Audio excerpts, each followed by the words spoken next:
Come ride the little train that is rolling down the tracks to the junction. Forget about your cares, it is time to relax at the junction. Lots of curves, you bet, and even more when you get to the junction. Peoticoat Junction. There's a little hotel called the Shady Rest at the junction. Peoticoat Junction. It is run by Kate. Come and be her guest at the junction. Peoticoat Junction. And that's Uncle Joe. He's a moving kind of slow at the junction. Peoticoat Junction.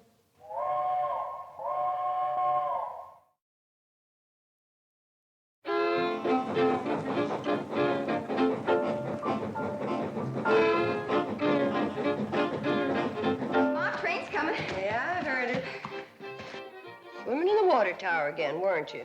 Yes. Someday, that train's gonna sneak in, drain out all the water before you can get out, and leave you high, dry, and bare. Gee, Mom, it's hot. Where else can we swim? Don't worry about that, girls. I got plans for a big swimming pool. We're gonna put it right out here in front. Swimming pool? Olympic size, Kate. And in the wintertime, we'll turn it into a skating rink. It'll give the hotel class. Uncle Joe, with business as slow as it is, we're losing money now. I know we are, but with the swimming pool and the skating rink, we can raise the rates. Going to Hooterville, Kate? Give you a free ride. Oh, yeah, Charlie, be right there. What's the matter? You hear something? The cannonballs are wheezing this morning. Everything all right, Charlie? Yeah, she's just getting a little old like the rest of us. I wonder what kind of engines they're running on the main line now. I wouldn't know, Floyd. It must be 20 years since we've seen the main line. Yeah, you reckon they'll ever put that trestle back up so we can get there? No. Floyd, if you ask me, the folks have forgotten all about us back at the CNFW. Gentlemen, this supercharged diesel locomotive is now standard equipment on the entire CNFW system. 5 short years ago, you brought me out here from the east to do a job for you. Well, gentlemen, I think you'll agree that today we have the most modern, the most progressive, the most...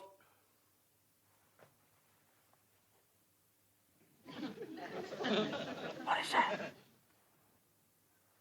Looks like a branch line. Branch line to where? For what? That doesn't even connect to the main line. I'll check into it. Well, fast. You charter a plane to this town of Hooterville and ride that branch to the end of the line. I want a complete report right away. Oh, gentlemen, Mr. Bedlow here is flying out to Hooterville to look into a branch line. Morning, boys. Hi, Charlie. morning. Hi, Charlie. Sorry to keep you waiting. Well, it's all right. We're in no hurry. Kate, should I put on my conductor suit, or is it just home folks getting on? Just home folks, Floyd. Well, in that case... Boy! Drop us off at Drucker's Star, will you, Charlie? Fine. Come on, girls. Hey, Charlie. I'd go along, too, but I'm afraid with one more passenger, the old Hooterville meatball couldn't make the grade. That's cannonball. Come on, Charlie. Kate's in a hurry to get to Hooterville. She is? Well, in that case, I better go tell her to get off of this thing and start walking. Don't pay any attention to him, Charlie.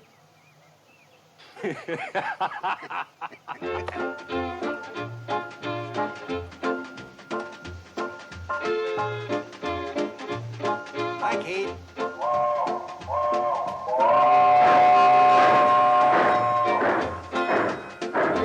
Hi, girls. Hi, Kate. Have a good time in Hooterville.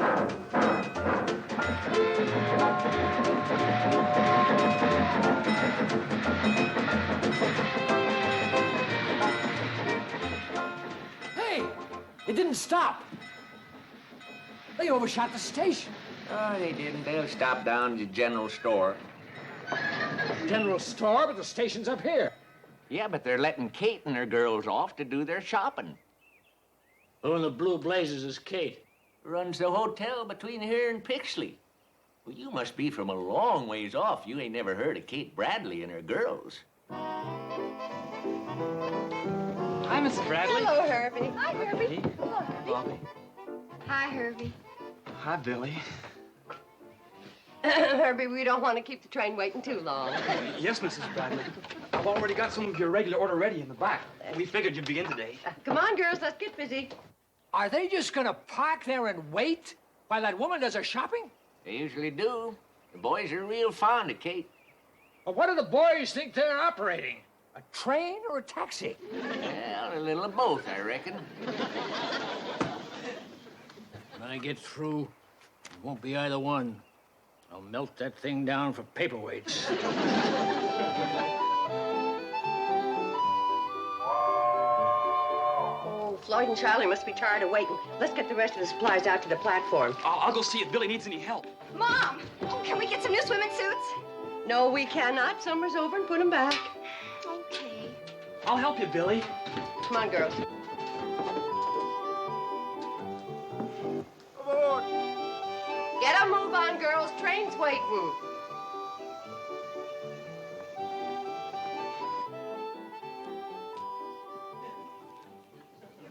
Sorry, Kate, but them traveling salesmen we picked up are anxious to get to Pixley.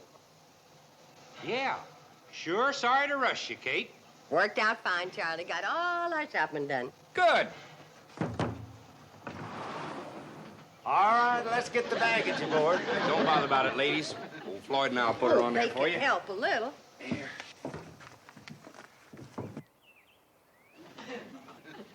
When they get their supplies loaded, are they gonna back up that train for me?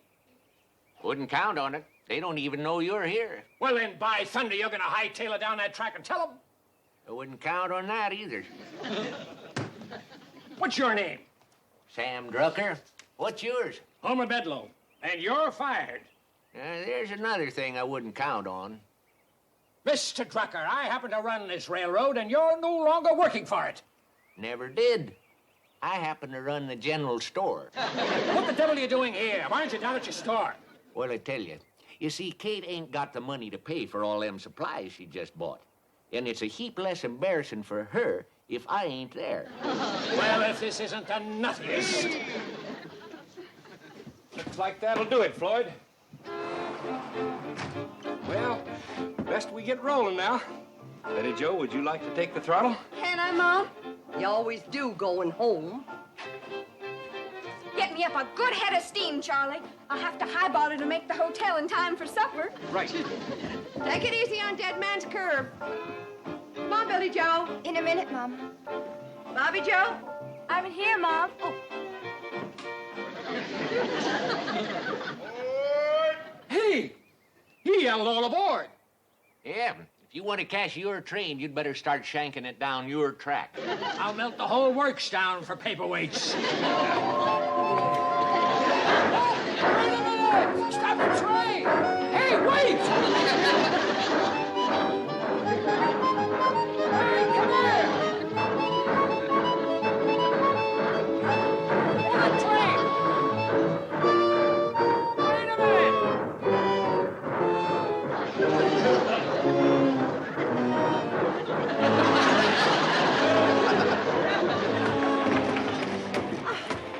You got a lot to learn about trains, mister. The Hooterville Cannonball waits for nobody. That's what I melt them down for. Cannonball!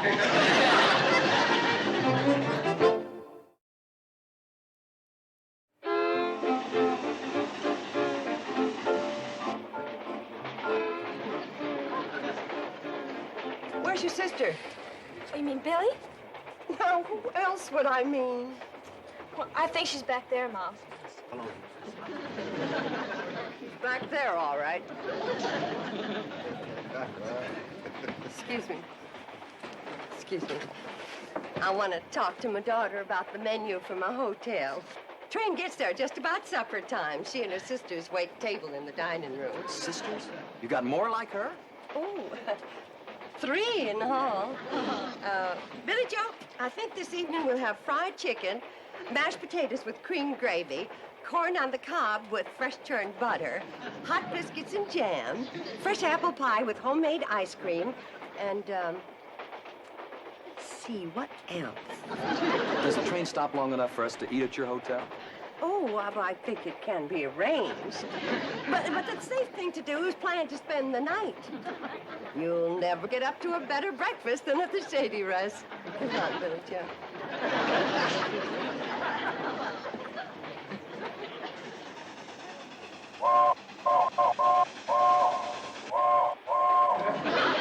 What kind of a railroad signal is that? Dead man's curve. You better grab hold of something and...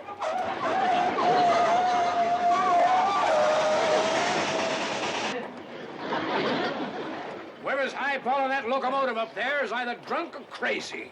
I'll thank you not to talk like that about my little girl. Your little girl's running this locomotive? She always does on the way back from town. She and Charlie, just like this. Who's Charlie? The engineer. Look, scoot over. It's hard to talk across the aisle.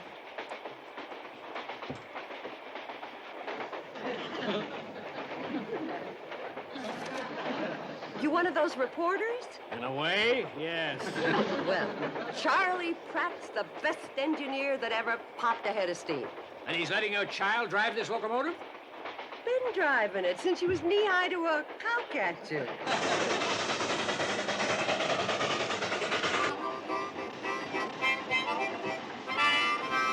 How come she's spouting so much black smoke? Floyd's been burning railroad ties again. Oh. Charlie, take a look. All the pressure I can get's 135. Well, that'll hold you. Don't push her too hard. You know what I think? The cannonball needs a boiler wash. Yeah, I reckon she's got some mud in her belly, all right. Let's wash her out when we get to the hotel. And I can clean the grates and ash pan at the same time. Betty Joe, you're getting to an age of where the boys have got their eye on you, and it just ain't the most romantic thing in the world for the love of your life to come crawling out of a locomotive boiler. As far as I'm concerned, Billy Joe can have the boys. I'm in love with the Hooterville Cannonball. Well, that's fine for now, hon, but one of these days, you're going to want to be hugging something that can hug you back.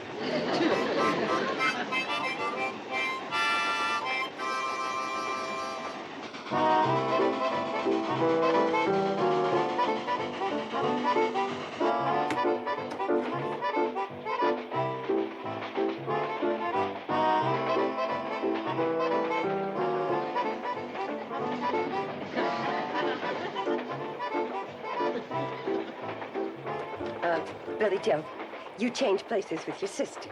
Mom, I like riding backwards. I know what you like. Now do as I say. Bobby Joe, take Billy's seat. Only one thing on her mind. Boys. Oh, Bobby, don't you ever get tired of just reading about love? Don't you ever want to do something about it? Sure. If I could meet a man like Robert Browning. Well, where we live, we don't get much chance. Unless he's a traveling salesman. Gee, I wish we lived in the city. Love can happen any place, Billy. Who knows if Prince Charming could come walking right through that door? That's quite a load of supplies you put on, Kate. Yeah, Floyd. How much you gonna charge me for freighting all that up to my hotel? I reckon that's gonna cost you 2 chicken dinners. That's robbery. But I guess I'll have to pay it. Isn't Floyd a car? He sure is. What's his last name? Smoot, Floyd Smoot. He and Charlie been on this line for years. They say they'll never stop running this old train. Well, I wouldn't bet on that. All right, folks, get your fares ready. Oh, how much for me and my 3 daughters, Mr. Conductor? Well, let's see. All over 12? Yeah, including me. Reckon that's gonna cost you 2 fresh baked apple pies.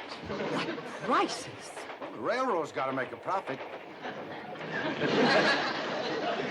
Say, if you want fresh apple pie, you better get up to the locomotive and tell Betty Joe to stop the train at Ben Miller's orchard. Right you are, Kate. Did I hear right? You're going to stop this train to pick apples? Well, I kind of think we have to. The tree's set a quarter mile from the track. This isn't a train, it's a rolling booby hatch.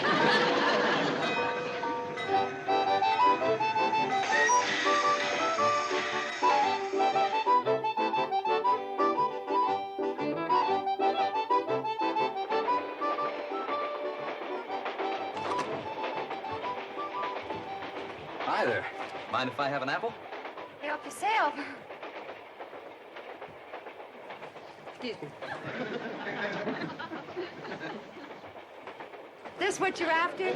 Oh, yes, ma'am. I was just looking out the window there. Boy, I sure love this country. Everything's so green. Oh, not as green as you think. Well, thanks for the apple. Put your feet down. Sit up like a lady.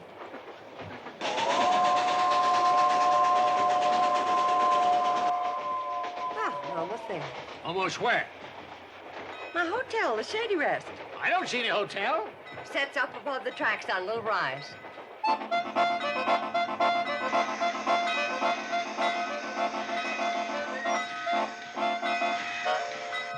Folks, there'll be a 2 to 3 hour layover here whilst we go up to Kate's hotel for supper. What do you mean 2 or 3 hour layover? According to this timetable, this train's not supposed to stop here at all. Is that a fact? Hey, Charlie, come on in and take a look. Feller in here's got a timetable. We ain't seen one of these in 20 years. Anybody want to help me and my daughters tote the supplies? Why, just come right this way. Oh, hold it. This train's supposed to go to the end of the line, Pixley. As a matter of fact, we're due there already. So am I. So let's get rolling. What seems to be the trouble here, Floyd? Fella here wants to go on to the end of the line right away. It says it's a schedule. Is that a fact? What do you think we ought to do? Well, I reckon the fair thing to do is to put it to a vote. A vote? Good idea. All those in favor of going up to Kate's cool, comfortable, Shady Rest Hotel for some delicious fried chicken and apple pie served by her 3 beautiful daughters, hold up your right hand. Come in. Sure. Here's to me you're outvoted. Right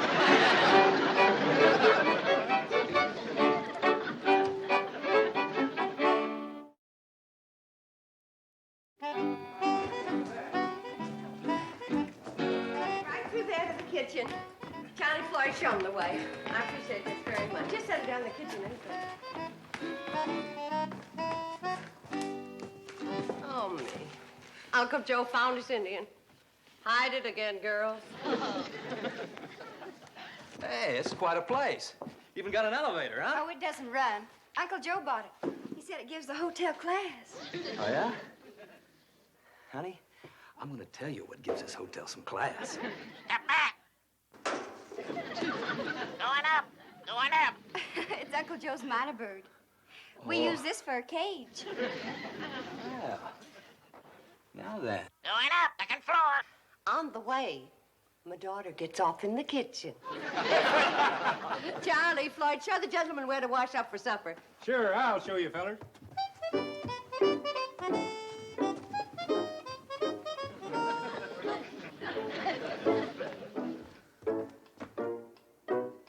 Hey.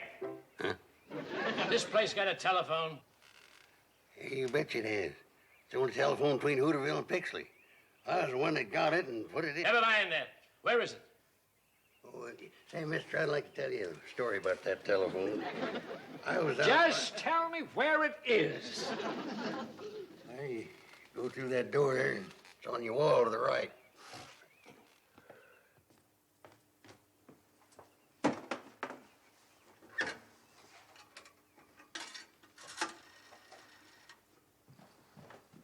Hello, operator. Operator! What you trying to do, mister? What's it look like I'm trying to do? I'm trying to get the operator. You ain't gonna get her on that phone. Why not? It ain't connected. What do you mean? Ain't no telephone wires connected, too. What's it doing here, then?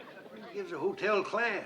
That's the only telephone between Hooterville and Pixley. Why didn't you tell me that outside? Well, I did start, and you cut me off. Never mind now. Where can I wash my hands? Oh, second floor. Going up. All aboard. Oh, good. Step back. Step back in the car. What you doing in there, mister? I'm going up to the second floor. No, that elevator you ain't. What do you mean? Ain't connected. Oh, my aching ulcer. Going up. Going up. She's a minor bird. The only minor bird between Hooterville and Pixley. Answer me a question. What have you got an elevator for that doesn't run? Oh, gives a hotel class. That's the only elevator. Oh, shut up! Don't worry about the washroom. It's connected. Hey. Somebody hit my Indian again.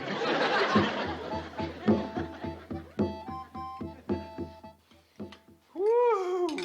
Kate, that was the best meal that ever stoked a man's boiler. Really delicious. I always did say if this hotel was in town, Kane would be turning the people away. Who built it way out here in the middle of nowhere? Her muley grandpa, that's who. Stubbornest man that ever lived, wasn't he, Kate? Well, the way it happened, he was planning to build down the track at Pixley, but the flat cars that were hauling his lumber tipped over when they hit the curb out in front. So Grandpa just went ahead and built a hotel right here. Well, let's all go in and do some singing. Singing? We're 4 hours late for Pixley now. We always sing after supper, Mr. Bedlow. Nothing better for settling your food. I'm going to go to Pixley, and you're going to take me now. I don't think these folks want to leave yet. We wouldn't pay to make the run with just one passenger. No, they say the railroad's losing money now. How could that be? Well, the answer's simple. Those folks up at the main office, they just don't know anything about running a railroad. That's a fact.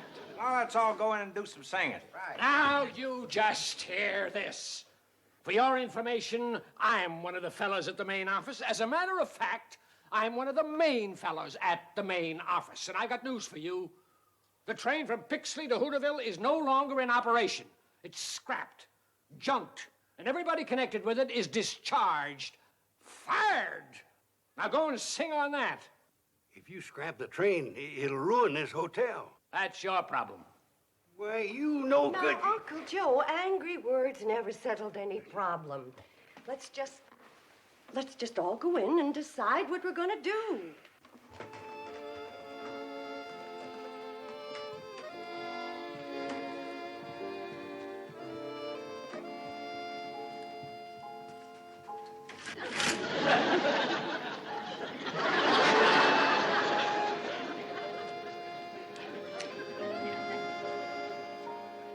Those in favor, raise your hands. Well, have you decided what you're going to do? Yes, we have, Mr. Bedlow. We put it to a vote. Again with that vote? That's the Democratic way, ain't it? Well, what'd you vote? Everybody voted to spend the night here and settle the problem of the train tomorrow. Can't you get it through your heads that that train hasn't got any tomorrow? It's through, finished. Now I'm going to Pixley. How? You fired Floyd and Charlie. Listen, if your little daughter can run that train, I can run it.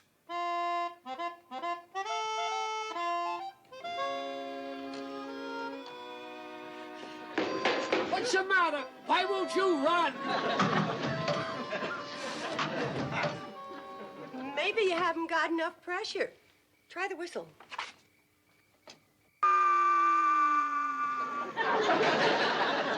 Mr. Bedlow, you've been working now for 3 hours.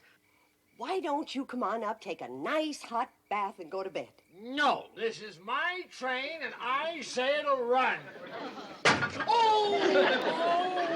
My hand's full of splinters from that stupid wood, and I smashed my finger on that stupid firebox door. Now I busted my stupid foot. You know what I think? What? I think I ought to go back to the hotel, have a hot bath, and go to bed. And we'll settle the problem of the train tomorrow. That's a good idea. Tomorrow. Help him down, boys. Oh, how do you two fellas run this crazy thing? I've been railroading for 32 years, but I couldn't get a pound of pressure.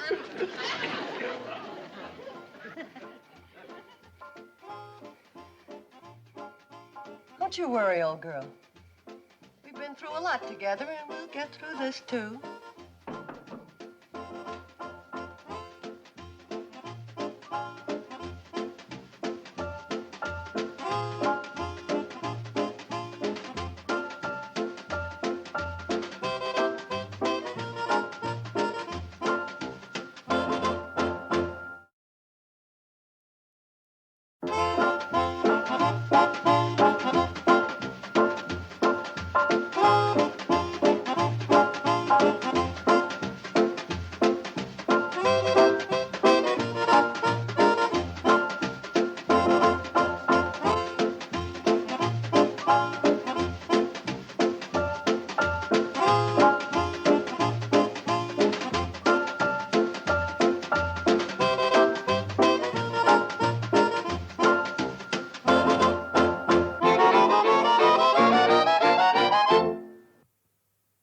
This has been a Filmways presentation.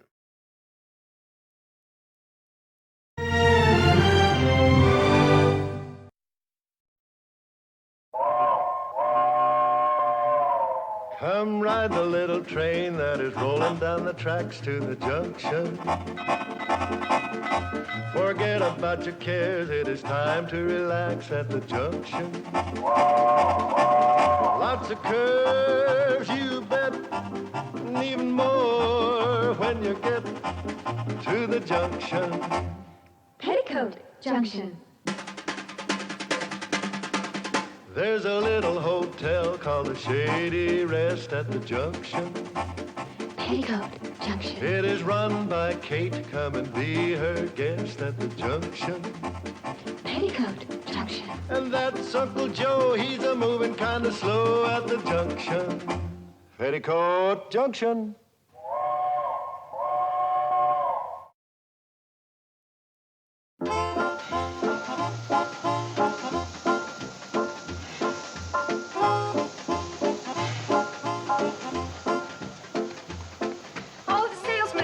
Charlie, and still no sign of Mr. Bedloe. He's gonna be a mighty surprised railroad vice president when he wakes up and finds out his train is gone. Kate sure had a wonderful idea to sneak out of here while... Boyd, are you burning railroad ties again? Gee, Charlie, I just burned the loose ones. Besides, we need a quick fire. You go tell your ma that if she can keep Mr. Bedloe asleep just 10 more minutes, we're on our way to Pixley. Will do.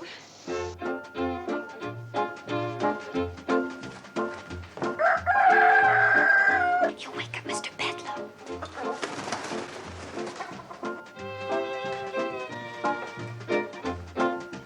Everybody get on the train? Yes, Mom, but it'll be another 10 or 15 minutes before Charlie and Floyd can get up enough steam to pull out. We just got to see to it that Mr. Bedloe doesn't wake up before they leave. All aboard! That crazy bird. Phoebe, please, you'll wake Mr. Bedloe. Run get her a piece of toast. Oh, and hide Uncle Joe's Indian. He found it again. Not yet. Is he still asleep? Yes, but Uncle Joe's fussing around. He can't find his bathrobe. Well, I loaned it to Mr. Bedloe. And you tell him that Mr. Bedloe is sleeping in the bridal suite and not to disturb him. Will, Mom? Oh, Billy Joe, you start getting things ready so the minute Mr. Bedloe wakes up, we can quick serve him breakfast in bed and keep him there. But Charlie and Floyd and those salesmen ate up all the eggs. Oh, no. Oh, Betty Joe, go out and gather up some eggs, dear. Bobby Joe, you keep an eye on the upstairs. Okay, Mom. And you start cooking up some ham, bacon, and sausage, and try not to burn it. Burn it! Burn it! You keep your big beak closed except for eating.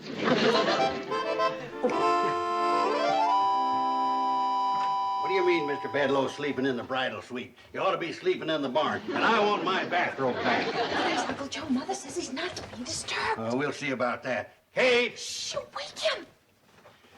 What's got into Kate?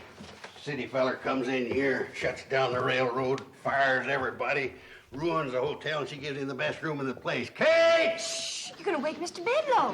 That chance. Buried 3 feet deep in the softest feather bed in the hotel.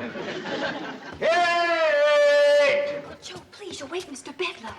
See, I want to ask you a question. I've got to take these to the kitchen. They're for his breakfast. That's crazy, that's what it is. Feller deserves to be horsewhipped, and she treats him like royalty. Kate! Wait, Mr. Bedloe. Now, Kate, listen. Quiet! You wake Mr. Bedloe! Well, at least you got an excuse to act like a bird brain. Joe, put these flowers in a nice, pretty vase. They're for Mr. Bedloe's breakfast tray. You mean he's getting breakfast in bed?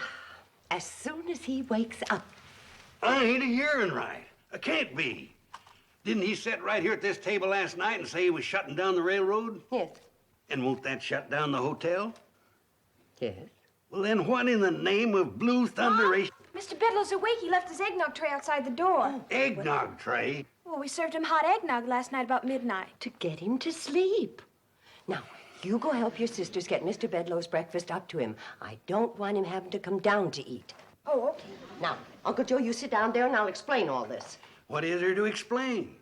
Mean city feller comes out here and wrecks our lives, so naturally we give him the biggest, softest bed in the place. Eggnog at midnight, breakfast carried to him in the bridal suite like he was a groom, and then you... Kate, you didn't... What? You didn't marry that viper, did you? It's not. We're ready, Mom.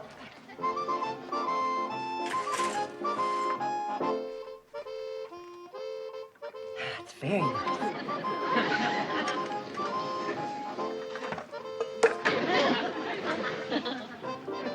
Ham?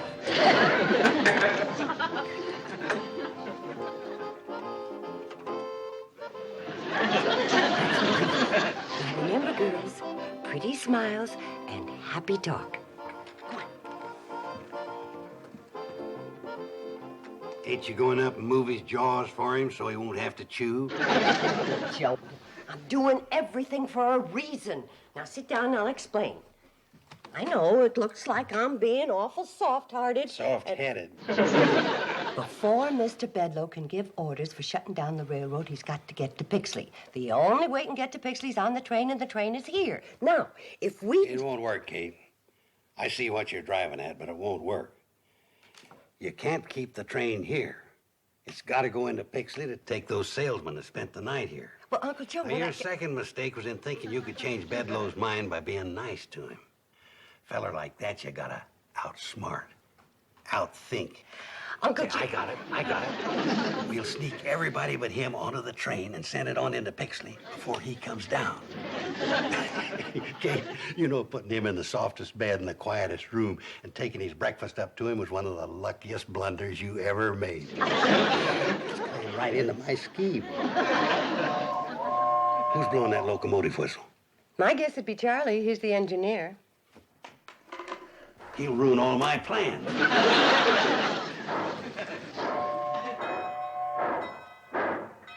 The darn fool's pulling out. We won't have time to wake the salesman. Well, they're on the train, Uncle Joe. How come? I woke him up early. Kate, this is your morning for lucky blunders. Mom, it worked. We heard the train pull out. And now Mr. Bedloe can't go into Pixley. Your idea was brilliant, Mom. I knew it would work. Oh, well... wait a minute, girls. In all fairness, Uncle Joe had the same idea. That's true, girls. It's just that your mother got up first and beat me to it.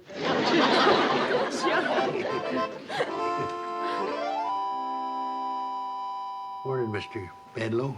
All right. Whose idea was it to run off with my train and leave me stranded? Mr. Bedloe,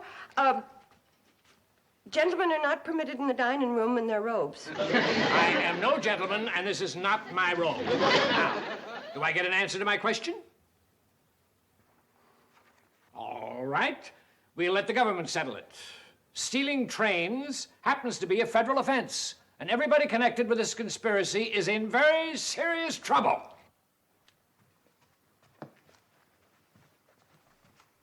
I hope this teaches you a lesson, Kate. Next time you get one of your crazy ideas, check it over with me first. I could have told you this would never work. Hey. What? Somebody's hid my Indian again.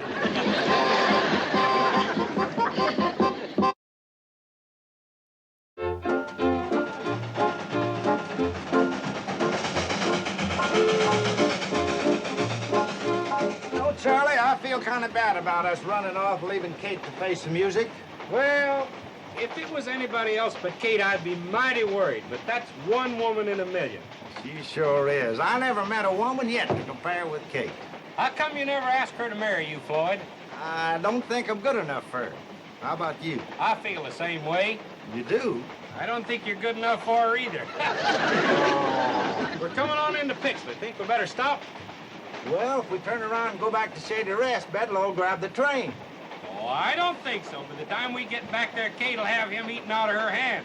Kate can kill a man with kindness, all right. Well, if she doesn't kill him with kindness, them daughters of hers will pretty him to death. It's lunchtime, Mr. Bedloe. Come right into the dining room. Everything's ready for you. Yeah? What's everything? Poison food? Booby traps? Boiling oil? What's waiting for me behind that curtain? Your lunch, Mr. Bedloe. Down, sit down. Everything's piping hot. If you're expecting me to change my mind about canceling the train, forget it. It's a good idea. Uncle Joe, a sour face is not welcome in the dining room. Then what'd you bring him in for? You either smile or stay in the kitchen. I'll stay in the kitchen. Please, sit down. Girls. If this isn't a bribe, why all the attention? As long as you're a guest in my hotel, you're entitled to Shady Rest hospitality. We do not bring our differences to the table. All right, girls, start the food.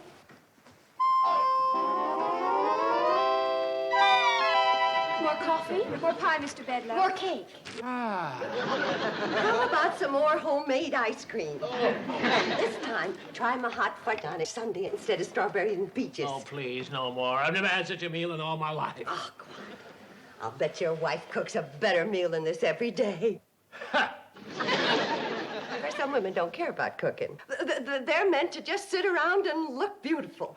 Now, don't tell me your wife isn't beautiful. She'd have to be to catch a successful, good-looking man like you. Oh, yes, let's go into the lobby where you can relax and listen to the entertainment. Entertainment? Just a little singing to settle the food. Nothing like music after a meal. What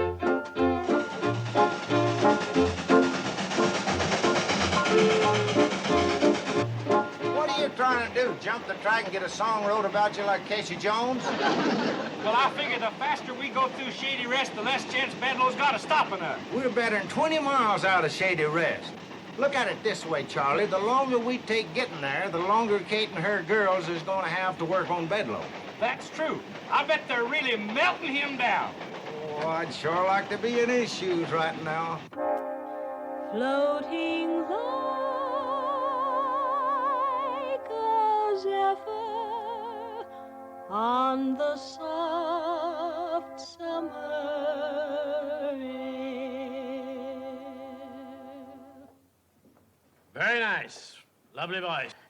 All my daughters sing. Girls, Mr. Bedlow being a railroad man, maybe he'd like to hear a railroad song. How about this one? There's a train that runs through this wide valley that is loved by one and all. It's the train that starts way up in Pixley called the Hooterville Cannonball. Well, she makes her run through the dead of winter, through the summer, spring, and fall. Neither cold nor heat nor flood can stop her. She's the Hooterville Cannonball.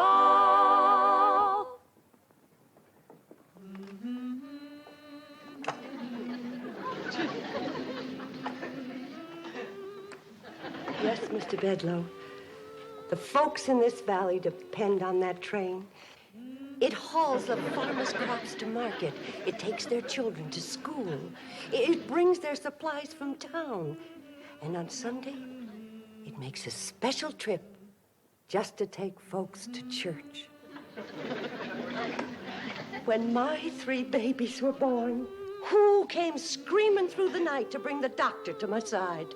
The Hooterville Cannonball. Her whistle speaks a language we all understand. To the children, it's a lullaby. To the young folks, a song of love.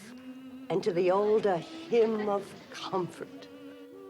Mr. Bedlow, the folks in this valley haven't got much money. But as long as that little train runs, they'll never be poor. That's the Hooterville Cannonball.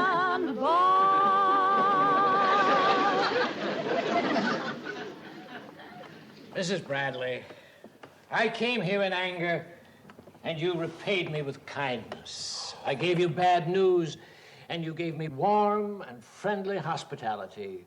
You and your lovely daughters have taken the time and the trouble to explain what the Hooterville Cannonball means to you and your neighbors. After all of that, could any man say, scrap that little train? Just one. Me. The minute it gets back from Pixley.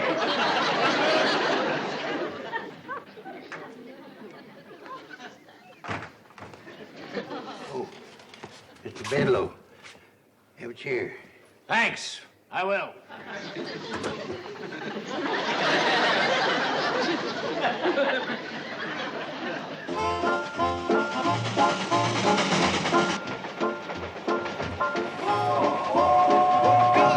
We're getting close to Shady Rest, and you'll tip off Bedlow we're coming. I think he knows it already, Floyd. Take a look. It's Bedlow. Right smack dab in the middle of the track. Think we ought to stop? Of course we're gonna stop, you smokehead. That's one of Kate's best chairs.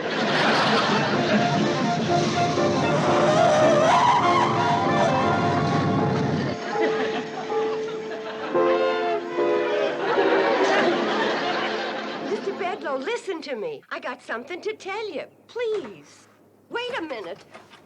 Floyd and Charlie say they can't back all the way to Pixley. It'll be dangerous. They gotta go on to Hooterville. Fine, I can cancel the train just as well from there. Oh. Mr. Bedlow, why are you so dead set on not letting this train run? It's bad business. Doesn't make any money. But it doesn't lose any. Floyd and Charlie are on pensions anyway, and they get their wood and water free. Mrs. Bradley, this train is the legal property of the C&FW Railroad, and we are legally responsible for everything that happens to it. If it runs off the track, if it hurts somebody, if it hits a cow, we're responsible. We can be sued. Well, Floyd and Charlie have hit lots of things. Nobody's ever sued. But they could. No, I'm sorry, Mrs. Bradley, but running this branch line just plain doesn't make sense.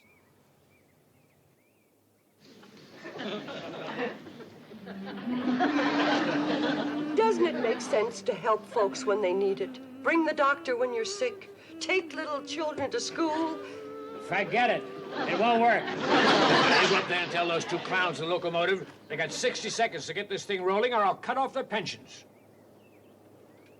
Guess you win, Mr. Bedlow. I always do, Mrs. Bradley.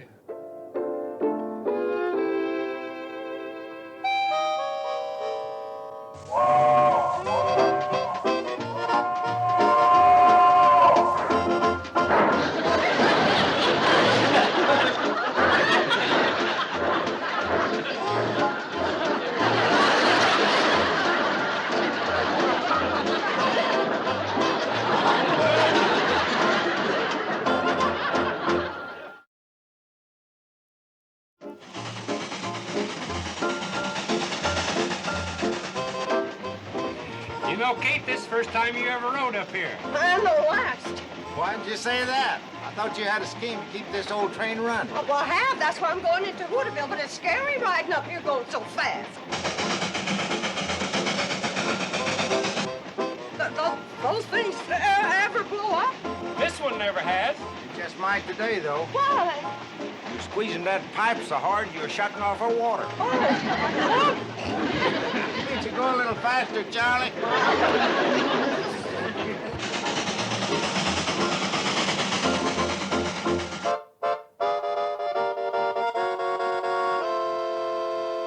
Hey, I suppose you think that was pretty smart, my sitting in that coach while the engine went to Hooterville. No, I thought it was kind of stupid myself. I ought to knock you over that railing. You shouldn't have said that, Bedlow. No? Why not? Because it scared me. Wait a second. Sit down. Okay. That stupid train the only way to get to Hooterville? No, There's another way. that's right. You mean somebody can take me? Yeah. I can take you. Now listen, old-timer. I didn't mean to yell at you. I know you're not in this with these other people. I can see you're an intelligent man. You can? Now, I'm willing to pay you. No, I didn't ask for any money. I know you didn't. I'm forcing it on you. Now, come on, let's get going.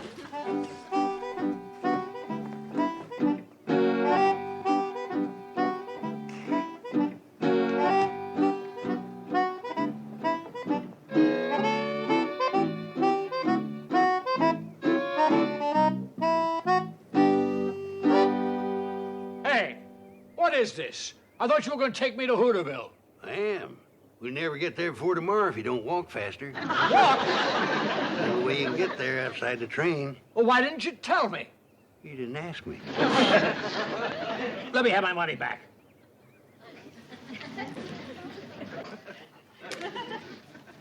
Indian giver.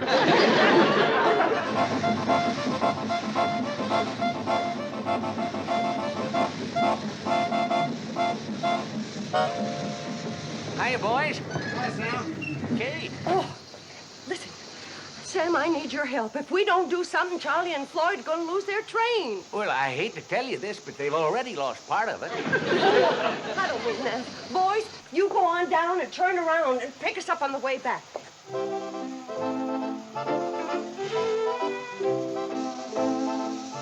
Hurry up, boys. All right, Kate. Sam, are you still a deputy sheriff? Well, I never was a deputy sheriff. I was marshal of the 4th of July parade once. That's close enough. Come on. Well, what's this all about, Kate? Come on, I'll explain. Don't worry, girls. I'll handle Bedloe. You know, fighting the railroad's a man's job. Hey, everybody. Mr. Bedloe got away. He's on his way to Hooterville. Oh, no. He found that old hand car and got it on the track.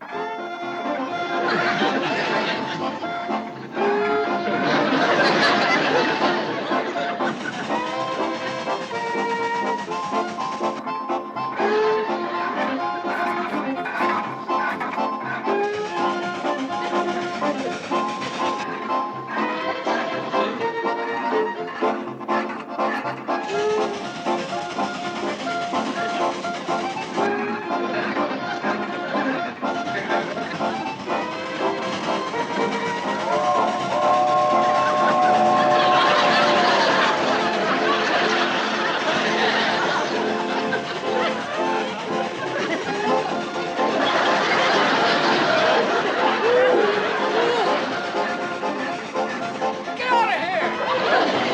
Hey, whoa! Stop the train!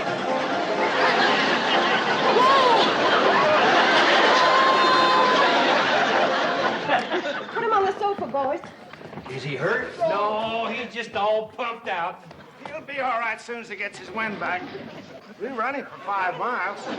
Are you going to be all right, Mr. Bedloe? I guess so. Who are you? My name's Drucker. Hey, Marshal Drucker from Hooterville. Marshal Drucker? He's a lawman. Thought you ran a general store. Yeah, I do that, too. Also publish the newspaper. Yeah, plus being the postmaster. And he's the mayor? Never mind all that. No, if you're a marshal, arrest every one of these people. What's the charge? Stealing a train. You mean Charlie and Floyd's train? That's my train. Oh, I'm the official representative of the C&FW Railroads. Marshal Drucker, do your duty. Yeah, be quick about it. All right. Mr. Bedloe, I hereby serve you with these 27 summonses, complaints, subpoenas, and overdue bills. What for? For the damages caused by your train during the past 20 years, and for supplies furnished and services rendered thereto by the citizens of this valley, as named in the complaints, etc., in your hand. Why, that's ridiculous. Totals up to about $150,000. Now, I wouldn't call that ridiculous. Baloney. What judge would honor that? Judge Drucker. You! I demand a jury trial. Well, I don't think you could find 12 men around here that ain't in that bunch of complainers. Judge Drucker, isn't there some way that this thing can be settled out of court? What do you mean out of court? I got him right where I want him. Uncle Joe, please. Well, now, I'll tell you, Kate. If Mr. Bedloe was to go quietly back to the city and let Floyd and Charlie resume running their railroad, I might be inclined to show a little judicial leniency and postpone these cases indefinitely. Oh, don't do it. Let's have a big trial. Lots of people. Be good for business. Well, Mr. Bedloe, what do you say? What can I say? You got me over a barrel. Well, come on, I'll back you into Hooterville. It won't be as fast as that hand car, but a heap less time.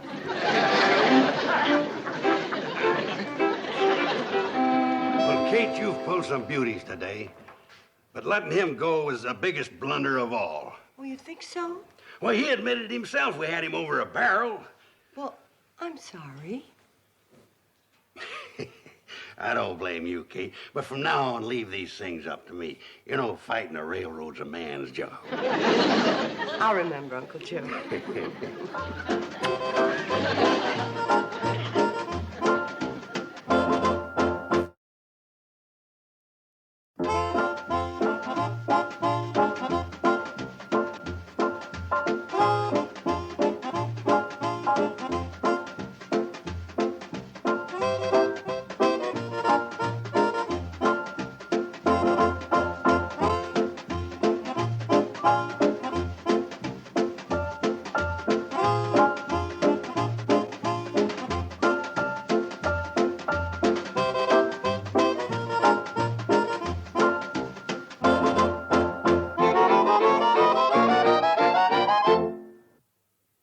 This has been a Filmways presentation.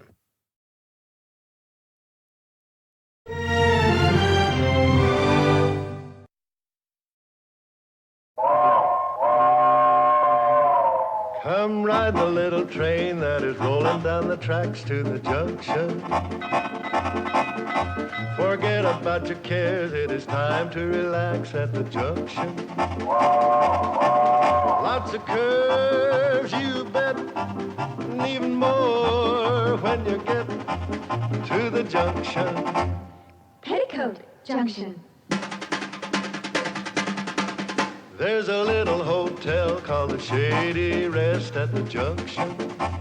Peoticoat Junction. It is run by Kate. Come and be her guest at the junction.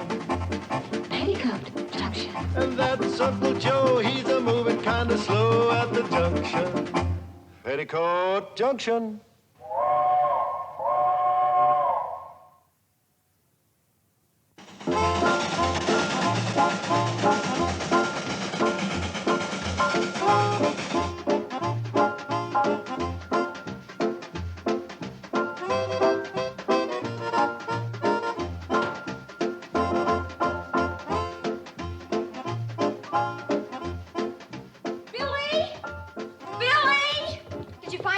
She's not upstairs. She's not in the kitchen either. Well, maybe Betty found her. She's not outside. Well, maybe she went into town. Without telling us? Oh, Mother wouldn't do that. Oh, she's in the cellar. Why didn't we think of it?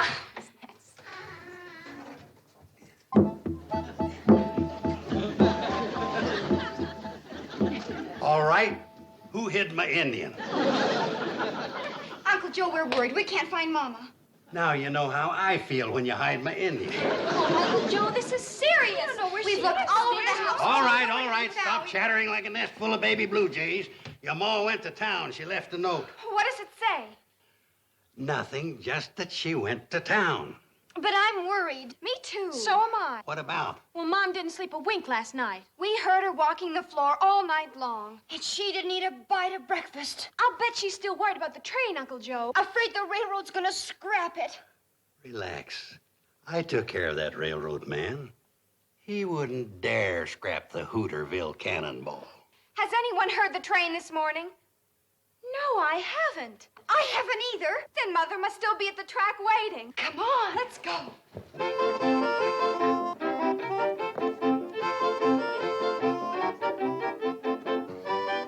All the mornings for the cannonball to be late.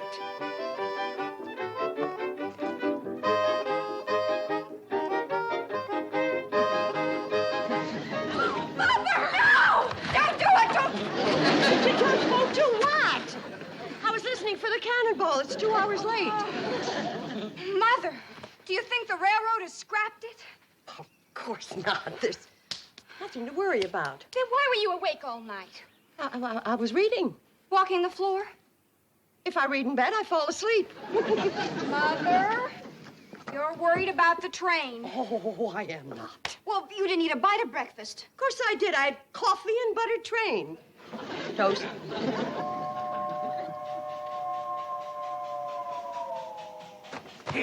Hey, you sure started a ruckus this morning. Look at Uncle Joe. The cannonball's still running. Well, of course it's still running. I saw to that. Let's all go up and get some breakfast. Look, I'm going into Hooterville to see Sam Drucker. What about? About the train. He knows the law, and we should be ready in case Mr. Bedloe makes more trouble. I sure sent that Bedloe running back to the main office with his tail between his legs. He wouldn't dare tackle me again. Yeah, but what if somebody higher up in the railroad makes more trouble? We'll bring them on. The bigger they come, the harder they fall. I still feel better talking to Sam. You stay here and I'll go. Fighting the railroad's a man's job. Well, I kind of thought you'd get some of those chores done today. What chores? Well, you've been promising to chop some wood and clean out the chicken yard. You hear that? I'm fighting the CNFW Railroad single-handed, and she asked me to clean out a chicken yard.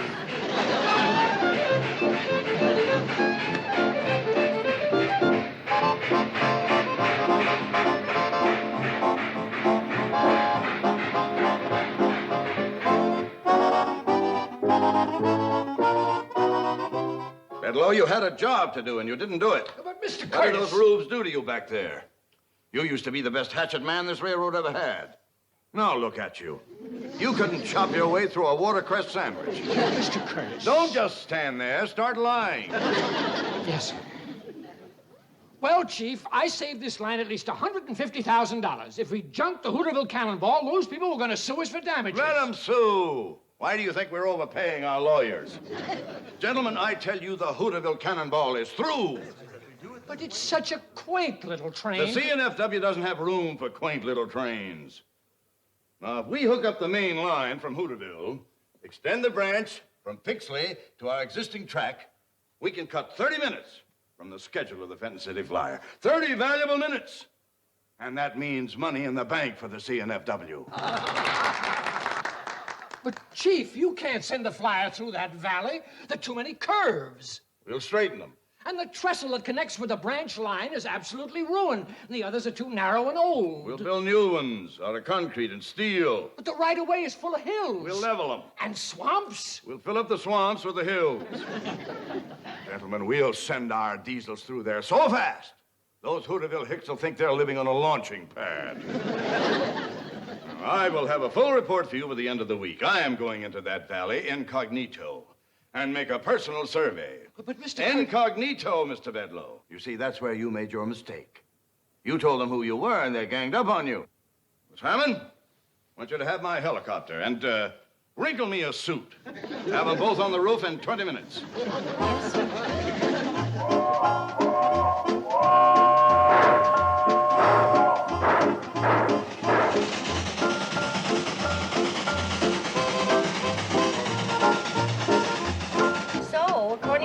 Drucker, all we can do right now is lay low and let the railroad make the next move. Sam's a smart fellow. He says to expect trouble, though, especially from the president.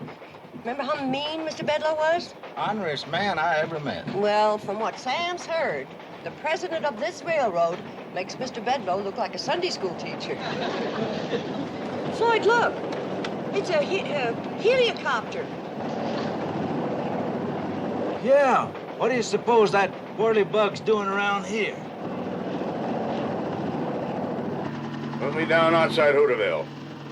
According to the map, I flew right over it, but I didn't see a thing. Well, we just passed the train, so put me down in front of it and I'll flag a ride. Roger.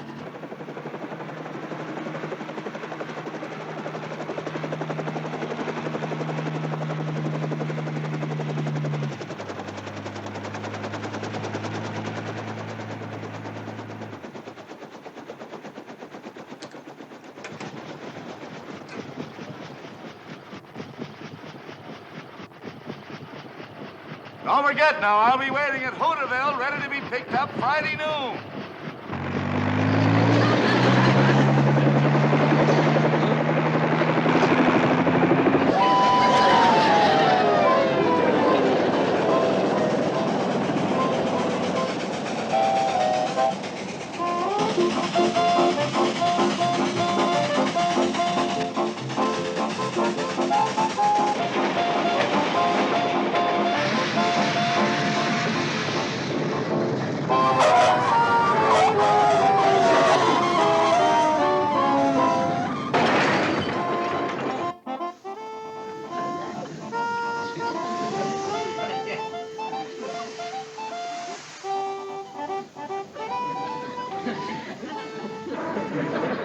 Looks like a hobo. Yeah, and he had the nerve to stop the train. go easy on him. Listen, Kate, it's bad enough for a hobo to hook a ride on the outside, but he'd come inside. Yeah, but the poor fella looks like he's on his last leg, so take it easy, huh? Okay. Hi there. Hello? My name is Kate Bradley. I run the Shady Rest Hotel up the tracks away. And this is Mr. Smoot. Hello, Smoot? It's Mr. Smoot. How far are you figuring on going? End of the line. How much do I owe you?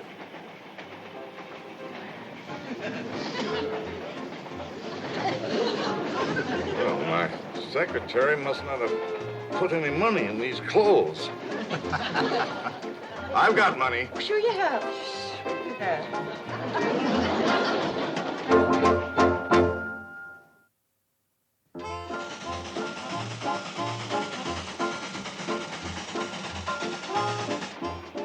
I still want to know what the fare is. You wouldn't know what to charge him, would you, Floyd? No, I wouldn't. We never stopped where we picked you up before. Hi. What's up, Charlie? Oh, nothing. Just come back to check on the hitchhiker. Wait a minute.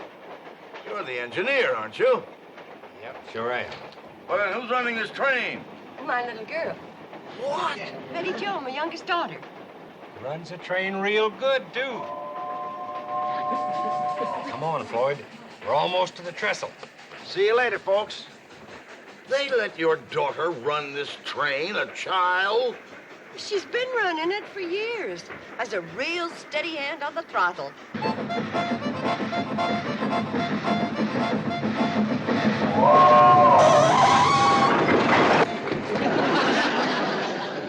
Her braking could stand improving. What are we stopping here for? Morgan Creek Trestle. We always stop here this time of the year. Why? Come on, I'll show you. We're going to be here a spell. Well,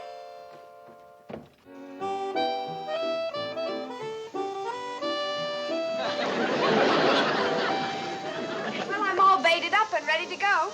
Dump it in. Fish ain't likely to climb up here begging for it. Quiet, both of you. I think I got me a nibble. Nope, the worm was just stretching. Oh, no. You mean to tell me you stopped this train just to go fishing? We ain't in no hurry. Well, I am. Let's get this iron rolling. You sure give good orders for a hobo. A hobo? I am Norman P. Curtis, presently a hobo. Well, if you don't intend staying one, there's no shame in it. Would you like to try my pole? Oh, no, thanks. I'm not much of a fisherman. Well, you never know till you try. Go ahead. Well, all right. But I'm not very good at it. Ooh, I wouldn't say that. I think you got something already. Either that or Betty Jo's using a mighty heavy worm. By George, I've got a fish.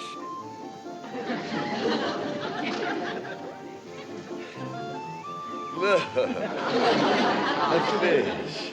Isn't that cute? Yeah. I caught a fish.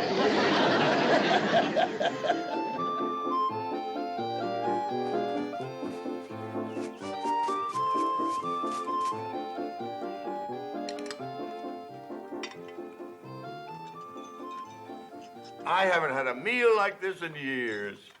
The way you're glomping it down, you won't need another one for years. I thought those two freeloaders could put it away if you got them backed into a corner. What do you mean, freeloaders? We give value received. All of you ride on our railroad for free. Oh, they do? Well, I'd like to hear more about that later. Yes, Kate and the girls and Uncle Joe and... Here you are, Mr. Curtis.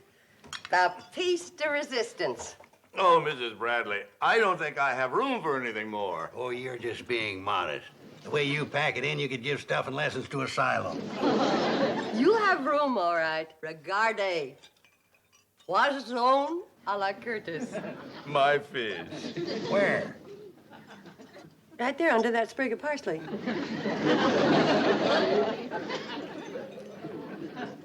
Isn't that something?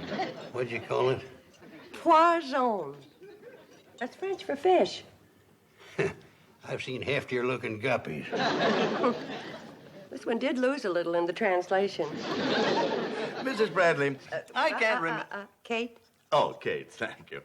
I can't remember when I've tasted such delectable food. I'm certainly going to miss it. Well, why don't you stay for a few more days? Tomorrow we're going to have ribs. Ribs. Oh, I really would like to stay, but no, I must get on to Pixley. Mr. Curtis, we all get down on our luck sometimes, so Kate. you don't have to be bashful with us. If it's a question of money, we can work something out. Kate. You're very kind. Maybe I will stay on for a while. Kate, could I speak to you for a minute? Well, sure, excuse me.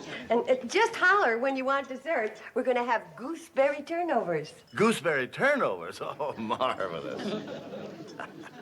My own fish. Maybe I shouldn't have asked her to cook it.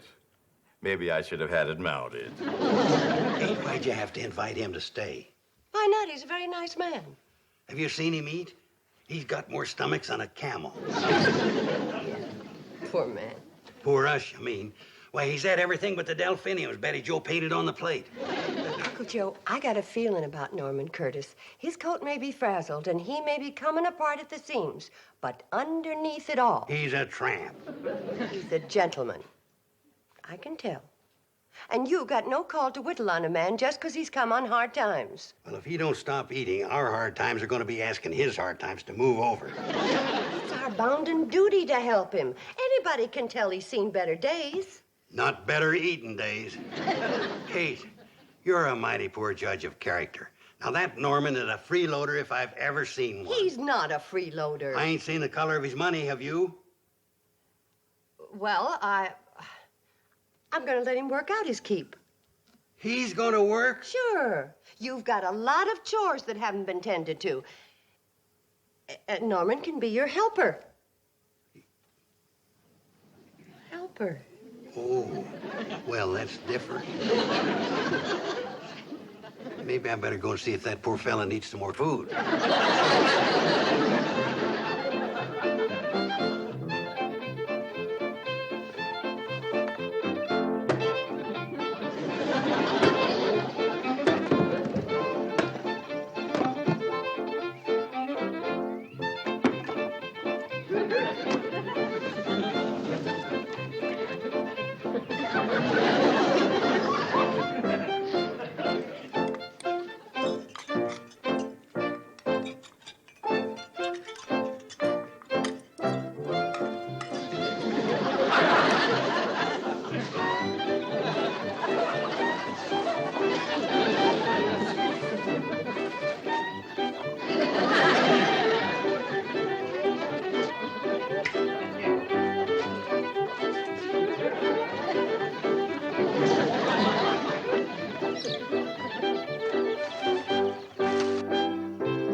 To the loveliest lady I've ever known.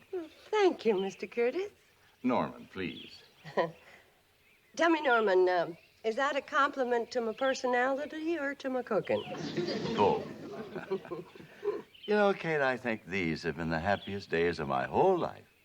Maybe it's because you've been doing something. Well, you have been keeping me busy. I haven't chopped wood in years. But you need a steady job. You're right. And when I leave here tomorrow, I'm going to the main office of the CNFW Railroad. And ask them for a job.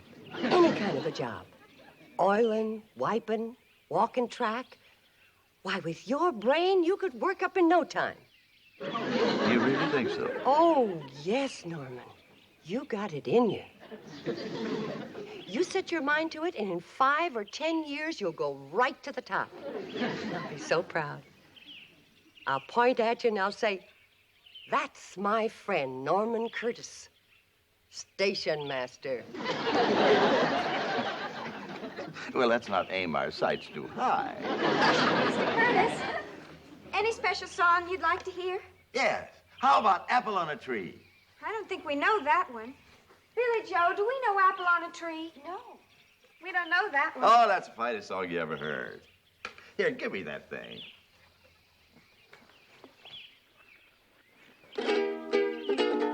Wish I was a woolly boogie bee. Wish I was a woolly boogie bee. I was a woolly boogie bee. I'd make my home in that cherry tree. Wish I was.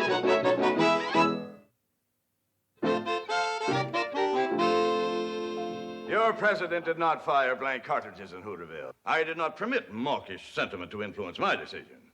Well, I'm sorry, Chief. I must have been hypnotized. Well, when do we go back to work up there? On what? Well, like you said, to hook up the branch line with the Fenton City Flyer. What are you talking about, Bedloe? We can't send that flyer through that valley. There are too many curves. But you said we'd straighten them. The right-of-way is full of hills. But you said we'd level them. And swamps. That's where you said you'd put the hills. Well, there are too many swamps and not enough hills. And furthermore, the main trestle is completely wrecked. All the others are old and narrow. They're good for nothing but fishing. But you said we'd build new ones out of concrete and steel. What's the matter with you, Bedloe? Are you trying to bankrupt this railroad? Your entire idea of modernizing that branch is unfeasible, ill-advised, and unpatriotic. My idea. Unpatriotic. Gentlemen, I am leaving immediately to try and straighten out the mess created by our ambassador of goodwill, Mr. Bedloe here. I'll have a full report for you by the middle of next week. Or the week after. Well, anyway, I will let you know. Gentlemen, this meeting is adjourned.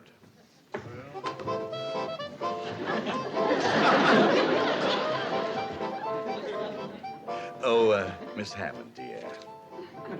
If you have a moment, would you please get my helicopter and my wrinkled suit?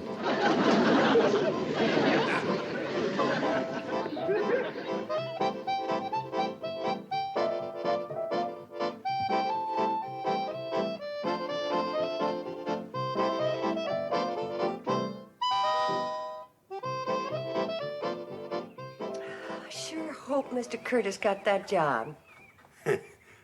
What job? At the railroad. Before he left, said he was going to the main office and see about it. Kate, you're the worst judge of character I've ever seen. Nutty Norman is a hobo, born and bred. Those kind of fellas don't want to work. Sure worked hard here, doing your chores. Yeah, I tried to help him make something out of himself. The man just don't take to work the way I do.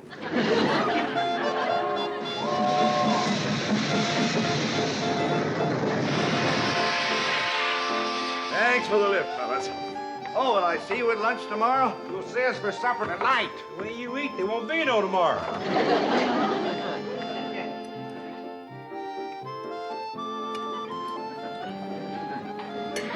You know something? You're the first man I ever seen could get sparks out of a knife and fork. Now, Uncle Joe, leave him be. He feels bad enough not landing that job. Yeah, it's ruined his appetite. Just as well off not getting in with that CNFW outfit.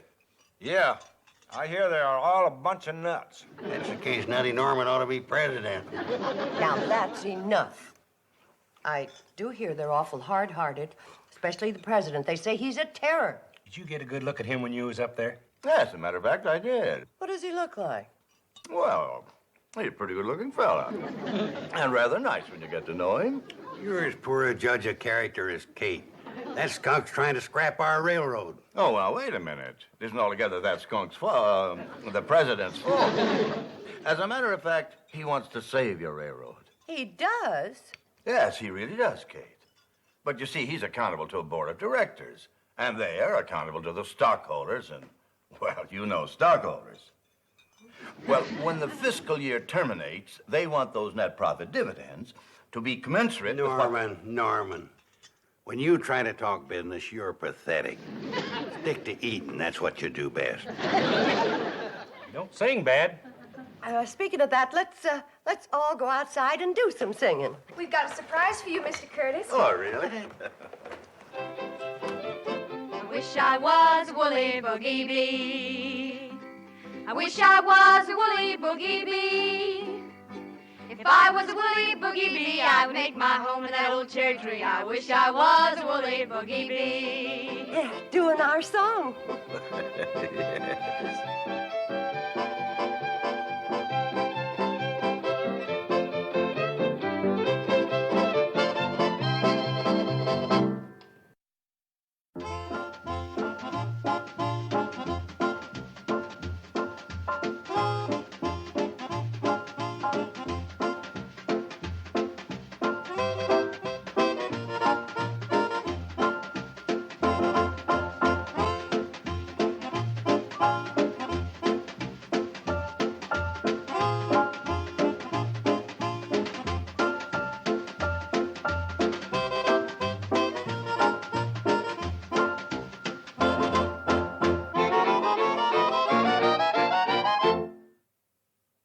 This has been a Filmways presentation.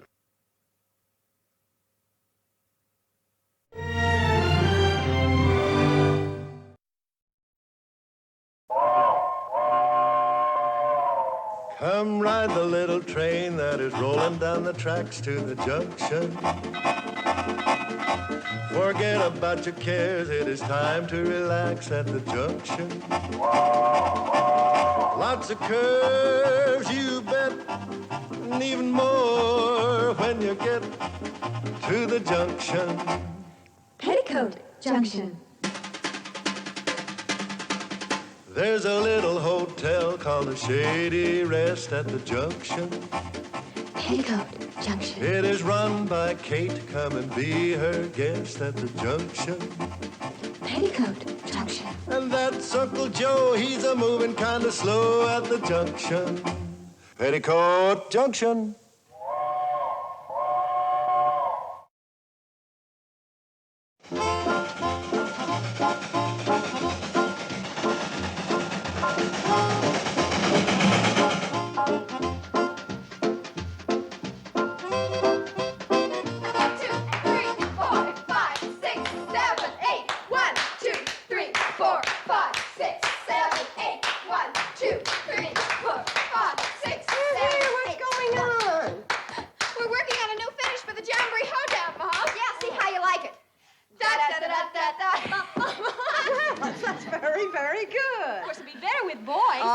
Anything's better with boys. Yeah, here. Add these to the decorations and get busy. Where's Uncle Joe? In the dining room, Mom. Uncle Joe, you promised to hang that sign out front for us. Kate, I've only got 2 hands and 1 mouth. Well, I guess the girls and I can manage it. How about a little help from your hobo friend? Who? That no-good moocher that's taking you for free room and board. I presume you're referring to Mr. Norman Curtis. I'm referring to Nutty Norman, the freeloader. Uncle Joe, Mr. Curtis may be temporarily financially embarrassed, but he is an ambitious, intelligent, refined, well-educated gentleman. Don't waste all that hot air. Put it in here. You're going to be sorry when you find out where he is right now. In the kitchen eating up all the food? No, sir. He's gone to Pixley with Floyd and Charlie. He's got a plan to attach a flat car to the back of the train, put benches on it, and bring 50 extra people to our jamboree. Now, where would he get a flat car? He says he has connections with the railroad. His only connections are with a knife and fork. Well, Floyd and Charlie thought enough of his plan to take him into Pixley with them. In fact, they gave him the throttle. That's dangerous. Why? You might put ketchup on it and eat it.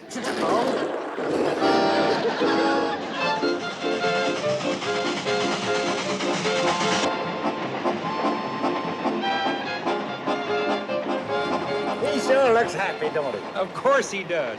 Poor old hobo, all of his life he's been riding the rods, and now he's at the throttle of the Hooterville Cannonball. Hey, Norman. Yeah. You really think you can get that flat car? Well, I told you, fellas, I got connections with this railroad.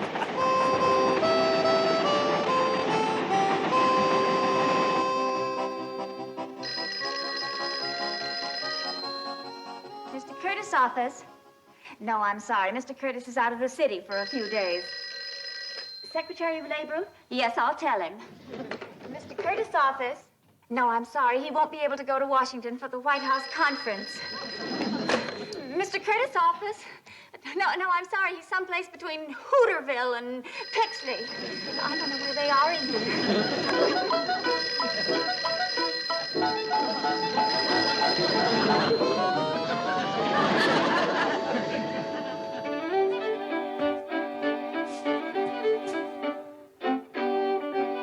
Come on, Ma, you can dance it. 1, 2, 3, 4.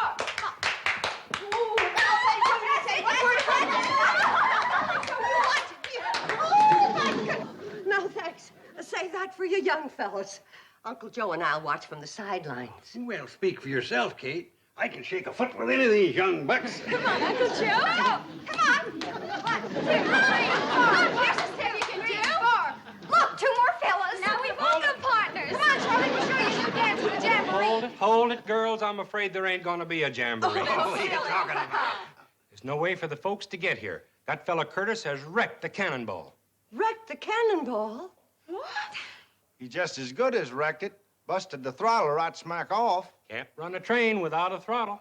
How'd it happen? He tried to show off going up Bleeker's Hill. Yanked the throttle back so hard he snapped it right in two. Putting there pulled a rod right out of the baller. Yeah, Floyd and I had to pound it back with a block of wood. Shut off the steam. Well, what'd you do, walk all the way from Bleeker's Hill? No, we let it roll backwards and coasted to here.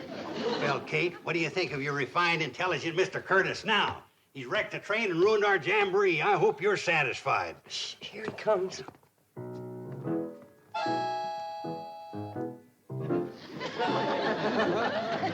Well, don't just stand there, Kate.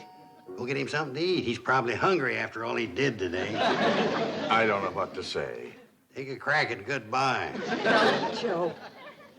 Charlie, can't the throttle be fixed? I'm afraid we'd have to get a new one. A new old one. They ain't made 'em like that in 50 years. Might as well face it, Kate. That cannonball can't be fixed in time to bring the folks to the jamboree. Yes, it can.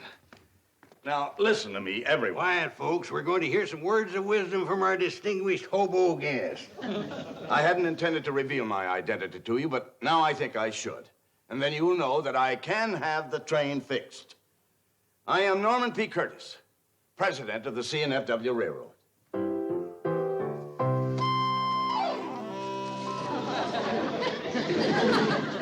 Are you sure that throttle can't be fixed? Don't you believe me? Norman, this is no time for jokes. But wait a minute, Kate. I'll prove it to you.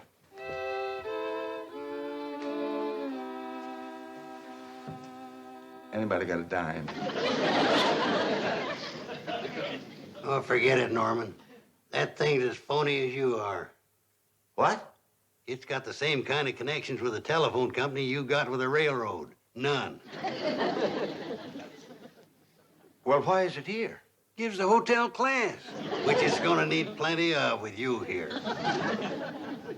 Norman, you're pathetic. Maybe Lon Hocker can fix that. He's a farmer. He also does blacksmithing. If he can mend a plow, why can't he forge that together? How are we going to get up to his place with no train? Cut through the woods to the county road and hitch a ride. Let's go, Charlie. It's worth a try. I just wanted to say I'm awful sorry about Mr. Curtis. Kind of feel like it's my fault for inviting him to stay here. Oh, Kate, don't be blaming yourself. It's our fault, too. We let him drive the train. Kate, I'm kind of worried about Floyd and me going off and leaving you and the girls and Nutty Norman. But Uncle Joe's here. Well, that's what I mean. Can you handle 2 of them? Get out of here, both of them. Kate, if I can only get to a telephone, I guarantee you I can have that train running again. Well, the nearest telephone is in Hooterville. Well, isn't there any way I can get there? There's a handcar down by the water tower, but that's a mighty long way to pump. Well, I was the stroke on the Yale varsity crew that beat Harvard, Princeton, and Cornell. Yeah.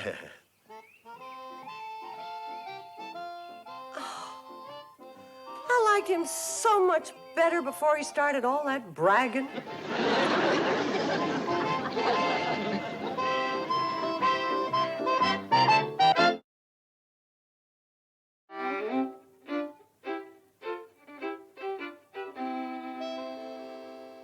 What's the matter? You girls haven't touched a bite of your food. Not hungry. Me either. Uncle Joe, how can you eat at a time like this? Well, this is a perfect time. When Nutty Norman's at the table, nobody else had a chance. How do you girls expect to do any dancing when you're not eating? Who's going to be dancing? Now no one can get here for the jamboree. Oh, no, let's not give up. We got a lot of things going for us. Maybe Lon Hawker will forge the throttle back together again. Maybe Nutty Norman will... Mr. Curtis will do something. Please, Kate, not while I'm eating. Well, he's certainly trying. He's pumping the handcar all the way to Hooterville. Oh, fine. It's not enough losing the train. Now the handcar's gone. Well, come on, girls. If you're not going to eat, pick up your plates, take them to the kitchen, and help me. And don't pay any attention to your Uncle Joe about anything he says about Mr. Curtis. I still say, in spite of everything that's happened, that man has something great inside him. Yeah, our food.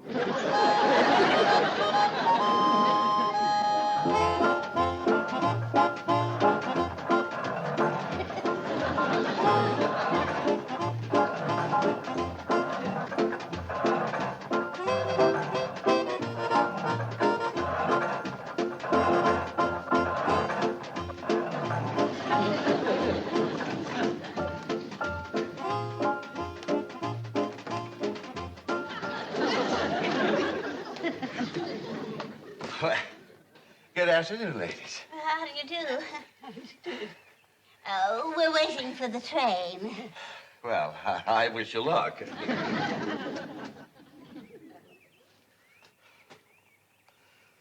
Pardon me. Would one of you ladies please let me have a dime? It's very important.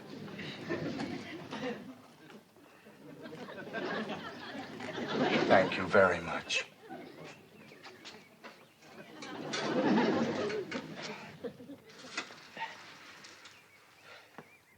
Hello, operator.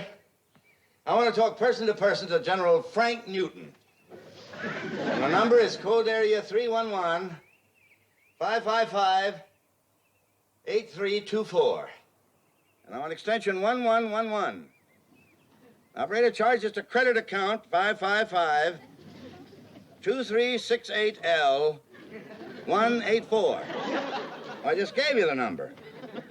Code area 311-555-8324. Extension 1111. Credit account is 555-2368L-184. Oh, this number. Well, why didn't you say so? Hooterville 3.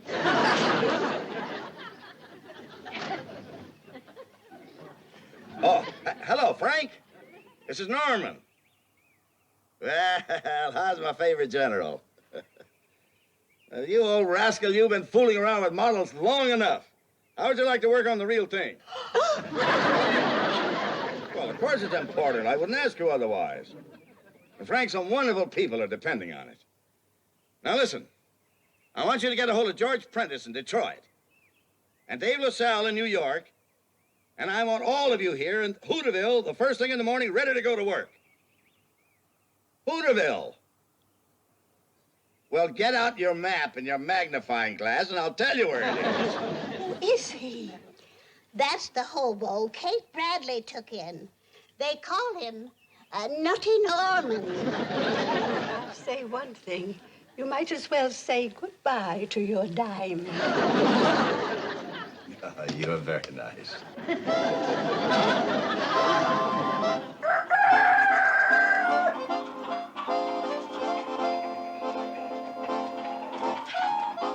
Shoot! Get away from here! Stop beating this train. Just because she sat here since yesterday doesn't mean she won't run again. Anybody showed up yet? Well, not yet, but the girls are out looking. Might as well take that stupid sign down. We ain't gonna have no jamboree. Uncle Joe, whatever you do, don't start acting gloomy and pessimistic in front of the girls. We gotta keep their spirits up. Okay. Mother! Any sign of the handcar coming from Hooterville? No, Mother. And it would just break your heart to see the poor old cannonball. Chickens are laying eggs in her and goats are chewing on her. It's terrible. Oh, baby, cheer up. Everything's gonna be fine. Isn't it, Uncle Joe? Oh, you bet. Just fine and dandy. Yeah. Mom! Oh, any sign of Floyd and Charlie? Not a sign, Mother. We hiked clear over to the county road. Well, now, don't get discouraged. Everything's going to be fine. Isn't it, Uncle Joe? You bet. Just fine and dandy. What are you doing? I'm gonna take this stupid sign down. We ain't gonna have no jamboree. Now, for there.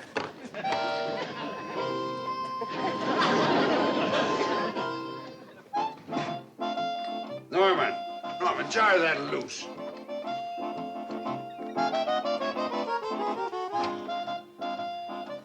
Kate.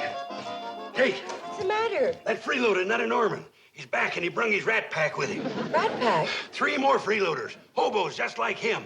And this time they're gonna finish the cannonball for sure. What do you mean? They're swarming all over it, taking it apart. They're probably gonna cart it up and haul it away and sell it for junk. Kate, I wouldn't go down there if I was you. They look dangerous. Oh, I'll be all right.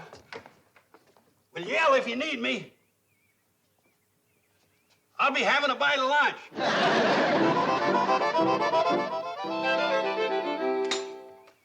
Frank, communication setups ready to go. Be with you in a minute. Norm, the valve rod is shot. What do you suppose kept her going? Habit. Well, I guess we'd better put another one in, huh? Norman. Hello, Kate. Well, good heavens, what are you doing to the train? We're getting it ready for the jamboree. That's what you wanted, wasn't it? Well, I declare you brought in a whole repair crew. Yeah, well, you never saw a crew like this before. Oh, they look very experienced. Gentlemen, this is Mrs. Bradley, the little lady I told you about. Kate, I want you to meet General Frank Newton. How do you do, ma'am? General. Retired, ma'am.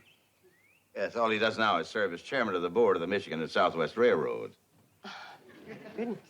And this is George Prentice. He's president of Worldwide Airways.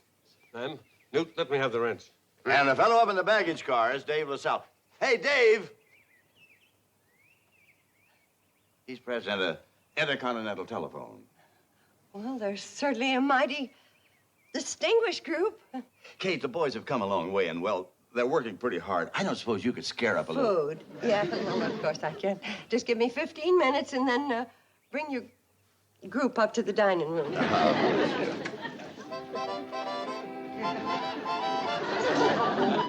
Okay, go ahead. Hello, Peterson? Peterson? Frank Newton.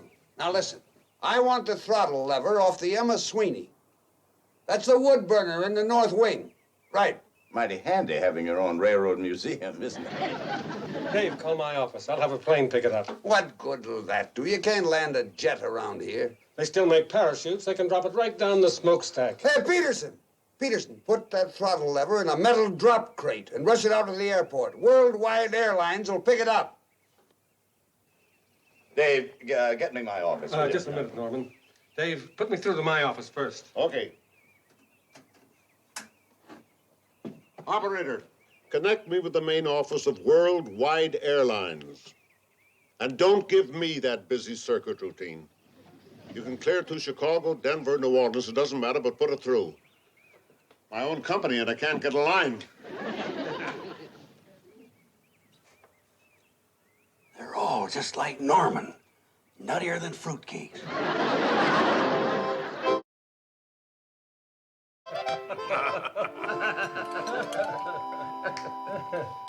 By the way, Frank, did you take advantage of the market tip I gave you on Western mining? Yeah, bought 10,000 shares. Dropped 6 points in a week. Don't blame me. I got the tip from my secretary. You've just got the wrong girl. Mine steered me into General Products, and I made almost $250,000 in 3 weeks. Now, that's the secretary. Not only that, She's learning to type. With all your money, what are you going to do with another $250,000? I think I'll buy a locomotive like the Hooterville Cannonball. Put it in the backyard and work on it weekends. I haven't had so much fun in years. How about it, Norman? Do you want to sell the Hooterville Cannonball? Sorry, boys, she's not for sale. Oh. Squirrel would have a feast in there. Kate, we gotta get them hobos out of here as quick as we can. They're plumb raving loony. You ought to hear them talking about the money they got. Oh, Uncle Joe, when men are down on their luck, they're bound to exaggerate a little. It makes them feel better. Yeah, well, come listen to the guff they're spouting. It's plumb crazy. Norman, this is magnificent. Why, it's even better than we used to get at the officers' clubs. Well, I wouldn't know about that, General. I was an enlisted man myself. I've eaten all over the world, France, Italy, the Orient, the finest ocean liners. But this is the best, the most delicious food I've ever eaten. No wonder you're so fond of this place, Norman. Well, it isn't only the food. There's also Kate. Oh, yeah. I see what you mean. I don't blame you. Mighty attractive woman. Oh, no. I don't think they're talking so crazy.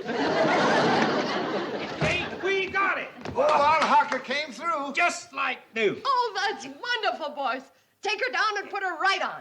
Oh, please, Kate, feed us first. We're starving. I'll clear out all the freeloaders. Hurry up, fellas. Now, that jet'll be through here with us. Oh, no! Mr. Curtis, what have you got against our train?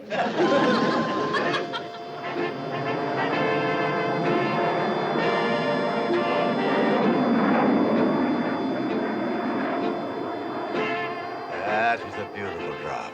With that wind drift, it ought to land right in our lap.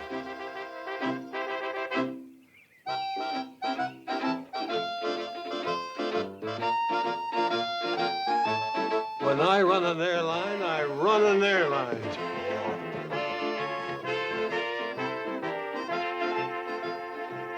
Look, Mom, it's falling right down by the tracks. I wonder what it could be. Well, whatever it is, it's for them. They're running after it. Kate, I was wrong about those men. I'm big enough to admit it. They ain't hobos. They're spies.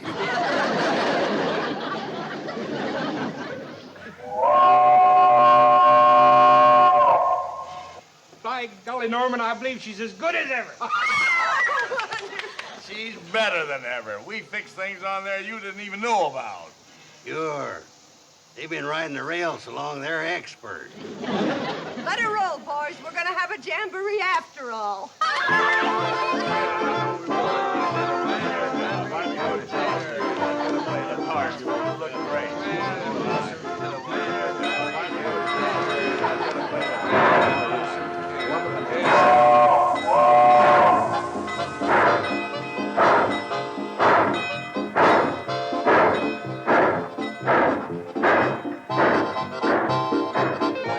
Welcome to Shady Rest. How are you, Oscar?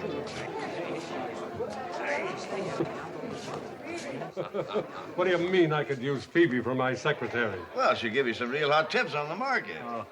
Listen, Phoebe, what'll General Products come and do on the market next week? Going up.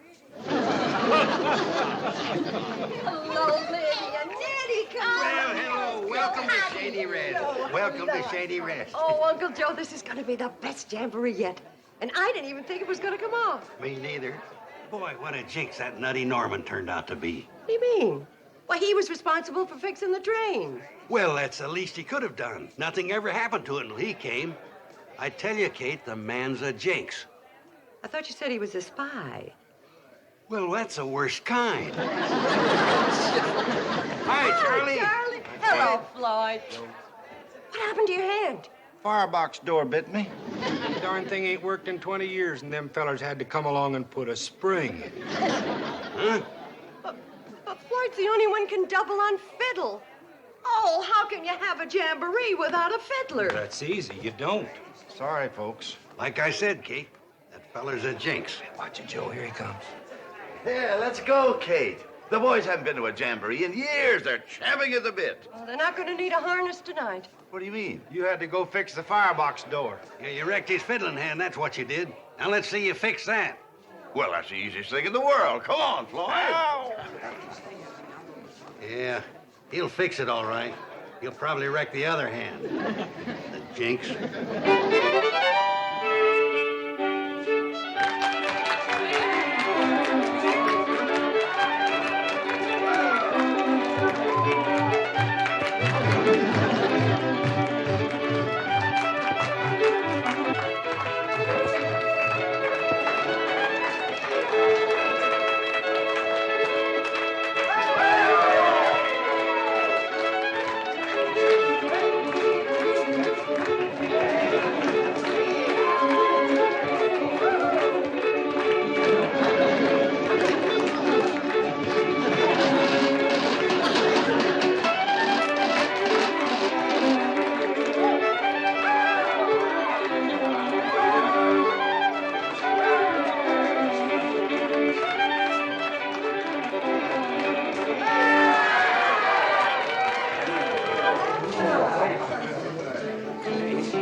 If it hadn't been for Norman Curtis.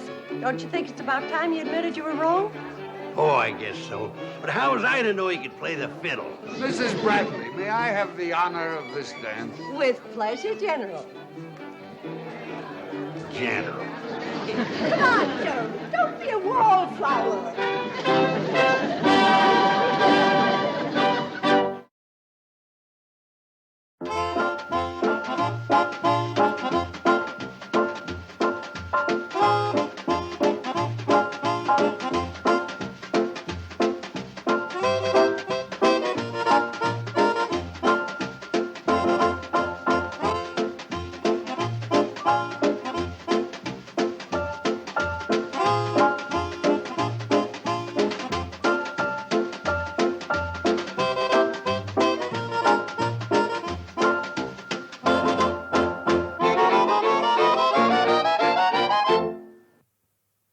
This has been a Filmways presentation.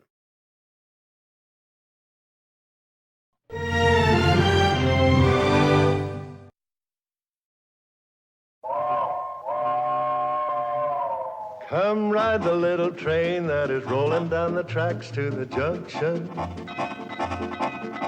Forget about your cares, it is time to relax at the junction. Lots of curves, you bet, and even more when you get to the junction. Peoticoat Junction.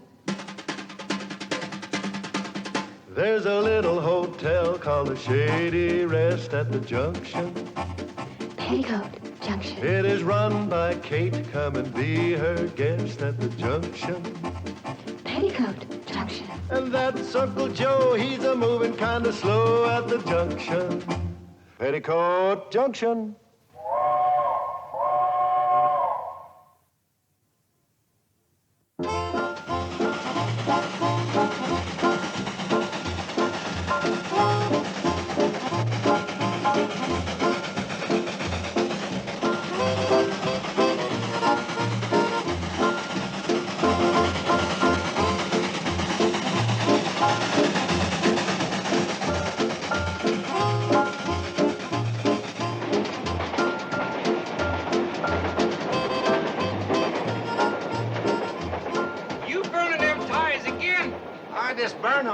Charlie. Besides, they burn hot and I'm in a hurry to get to Hooterville. You keep taking up them ties, we won't make the next curve. It's pretty straight from here. Go alone, Charlie. There's something waiting for me in Sam Drucker's store. Another letter from that Lonely Hearts woman, Camille Tewksbury? It's more than a letter this time. I sent her my picture. Wearing my store-bought hair. Now there's something you can burn, and the quicker the better.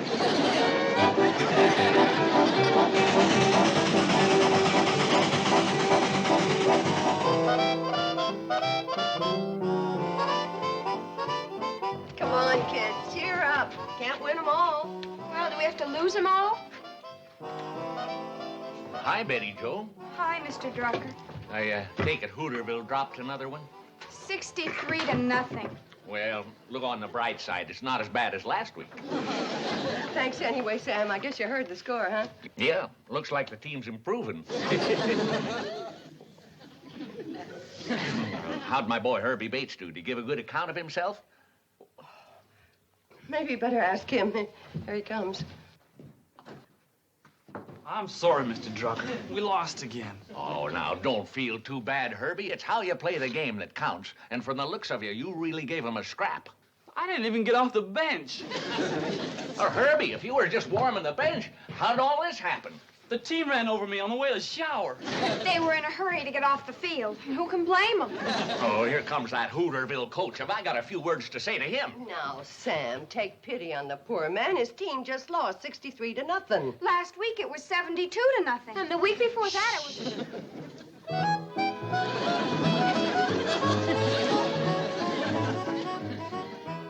Herbie, you were pathetic. How can you blame Herbie? You didn't even let him play. No, Sam. That was my tragedy. He was supposed to run up and down the sidelines and keep the Pixie boys worried, wondering when I'd send him in. Instead of that, he worried our boys. They were afraid I would send him in. Cheer up, Herbie. That's right. You'll get to play next week. You're the one that's pathetic. Why don't you resign? You know, Uncle Joe, this might be a good time. You could retire with a perfect record. A perfect record? An unbroken string of defeats. I got news for you Monday morning quarterbacks. We ain't gonna lose next week. Oh, what makes you think so? We ain't gonna play. Train's coming, Mom. Just heard her whistle for the station. Oh, we've got groceries in the back room. Come on, Sam. Come on, Coach. Ought to resign.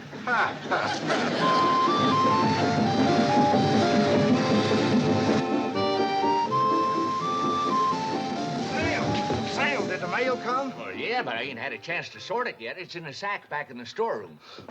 Hi, Floyd. Hi, Floyd. Hi, Mr. Smooth. Hi, Floyd. Hi. I didn't know Floyd could move that fast. Wonder if I could get by using him in the Hooterville backfield. Come on, Uncle Joe. Yeah, we better not stay here too long. You know, there's an angry mob foreman when I left the football field. What's got into Floyd?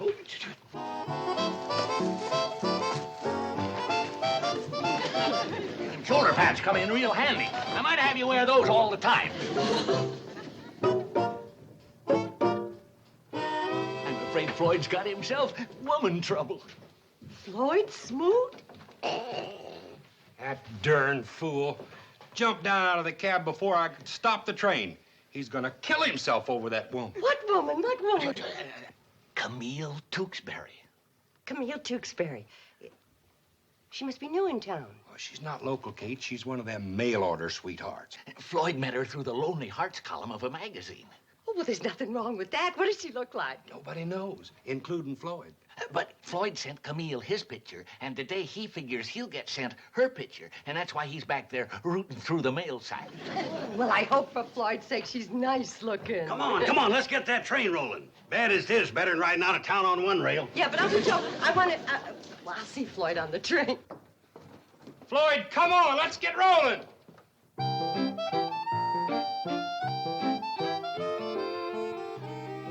Got your letter from Camille, huh? Yeah. Let's see her picture, Floyd. You got yourself a dog, huh? I warned you. Come in, Betty Joe. Next time you listen to me. Floyd, don't pay any attention to him. The worst mistake a man can make is to marry a beautiful woman. They're nothing but trouble. You remember that? Yeah. Oh, no, I'm serious, Floyd. The plain ones make the best wives. In fact, the homelier, the better. Yeah. Oh, come on, Floyd. Now, she can't be that bad.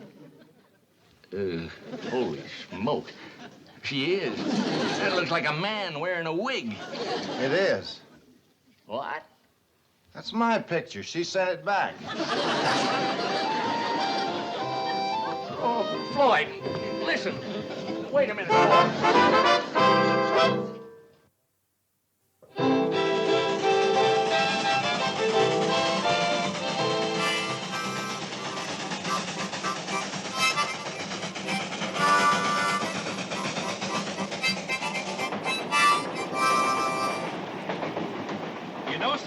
Joe, I'll bet you're the only kid in the country that drives a train home from school. Charlie, what could have happened to Floyd? Usually he's up here every 5 minutes checking on us. Love life got derailed. But he'll get over it. Who's he in love with? Well, he's been writing letters to some woman, Camille Tewksbury. But they exchanged pictures, and that ended that. Gee, I hope he isn't taking it too hard. Oh, don't worry about it, honey. Your ma and Sam Drucker's back there with him. They'll switch him back on the track. Floyd, come on now, unlock this door. Go away, leave me alone. No, it's no use, Kate. He's just gonna sit out there and pine over Camille Tewksbury. Sam, let me try something. Floyd Smoot, I got a bone to pick with you. Now you unlock that door, or I'm climbing out this window. All right? No, Kate, don't do that. I'll open the door.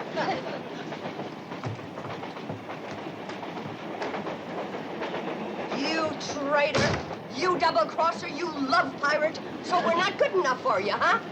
Who? The women in this valley, that's who. All these years you've been leading us on, keeping us dangling on a string, playing fast and loose with our hearts. Me? Yes, you. And now that you've reached your prime and we're all wondering who's going to be the lucky woman, you turn your back on us and you take up with an out-of-towner. You're nothing but a typical playboy bachelor, Floyd Smoot. Me? Oh, no, don't act innocent with me. I've heard all about you and that Camille Tewksbury. But let me tell you something. At the next church social, there isn't a woman in this valley that'll sell you a cake or a box lunch. We've given you the best years of our lives. Now you're tossing us aside like a bunch of old shoes. Me?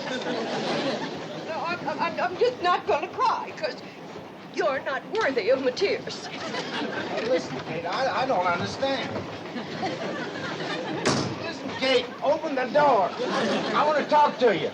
No, sir. You stay out there and cool your hot blood, you fickle Casanova, you. Me?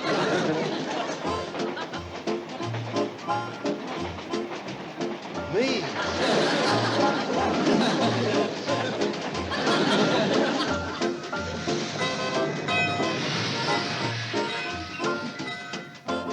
Well, who won the game, Coach? Oh, Pixley managed to squeeze by us.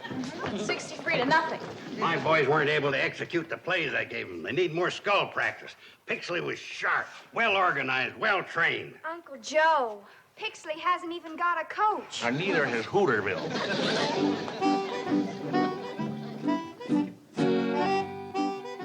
Pixley hasn't got a coach? Maybe we could protest the game on that basis. Huh? We're going to have pig's knuckles and sauerkraut tonight, Charlie.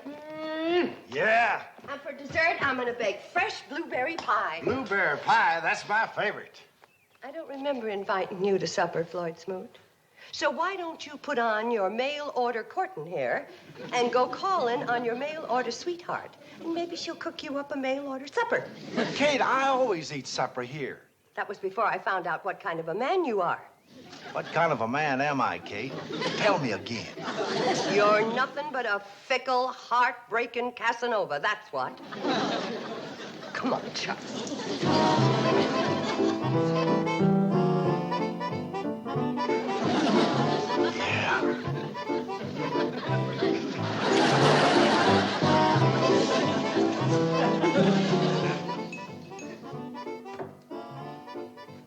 Kate wants to hold supper for a while, see if Floyd shows up. Wait a minute, Joe.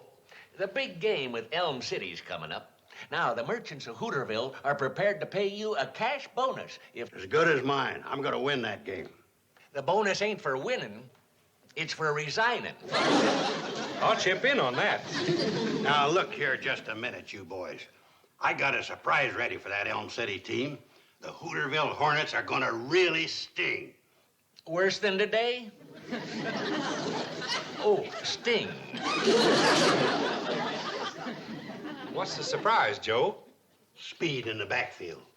I got a brand new scat back, under wraps. little but fast as a jackrabbit. Them big, heavy Elm City boys ain't gonna lay a hand on her. Her? I mean him. The scat bag. Uncle Joe, you're not by any chance talking about Betty. Betty? Betty who? Betty, my fast-running daughter, that's who. Oh, Kate, I know you'd never stand still for a thing like that. Would you? You better believe I wouldn't. Neither would she.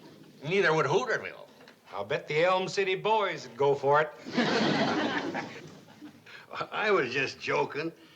Vickery don't mean that much to me. By the way, where is Betty Joe? Well, how would I know? Betty Joe! You better let her do her homework. You know her grades aren't what they... Did you talk her into it, Coach? Talk her into what? No, he didn't. But, Mom, we've just got to win one game. And Uncle Joe says that with me as a scatback... You scat back upstairs and take off that uniform. Sorry, Coach. I was ready and willing. Well, I wasn't. Nice pass, Mom. Forget it. Mom, can't we start serving now? Everything's ready? Yeah, bring on the pig's knuckles and sauerkraut. Well, no, let's just wait a little longer for Floyd. Hey, Kate, I sure thought you had him cured when you told him all the women in the valley were mad about him. What? Floyd Smooth? Mother! Well, I was just trying to help him mend his broken heart by convincing him he had sex appeal. I guess he didn't believe me. Well, there's only so big a lie a man can swallow. That's a whopper. Oh, you two are a great help. All that Floyd needs is enough people to tell him that he's a handsome, desirable bachelor and he'll be fine. Well, go ahead, girls. Get the blueberry pies out of the oven. I don't think Floyd's coming. Hey, Mom. Handsome, desirable bachelor. He's pathetic. Joe, Floyd is warm, he's affectionate, he's gentle, he's pathetic. Now stop that. Floyd, what are you doing? Oh, I just couldn't resist the smell of the blueberry pie. But please don't tell your Ma I was here. She's mad at me. Mom? Mad at you? Why, she's crazy about you. All the women are. But especially Mom. And who can blame her? You're strong, you're handsome. And you're charming and you're intelligent. Why, you're everything a woman could ask for. Then how come no woman's ever asked for it? Well, because it's a man's place to do the asking, not a woman's. Yes, a woman's place is in the kitchen. Now, Mom's waiting for you out in the dining room. Thanks, you girls. You set me straight. I still say you men could help give Floyd some self-confidence if you would just Kate Bradley, come to my arms. What? You're my woman and I'm your man. Now, let's do something about it. Floyd Smoot, have you been into McCook and Sherry? No, Kate. I don't need no false courage. I got love. Now, Kate, don't you cry. I know you've waited a long time for this, but it's come at last. I want to marry you. How about it, Judge Drucker? Well, don't you think you better wait for Kate's answer? Yes. You heard her. She said yes. No, Floyd, you're joking.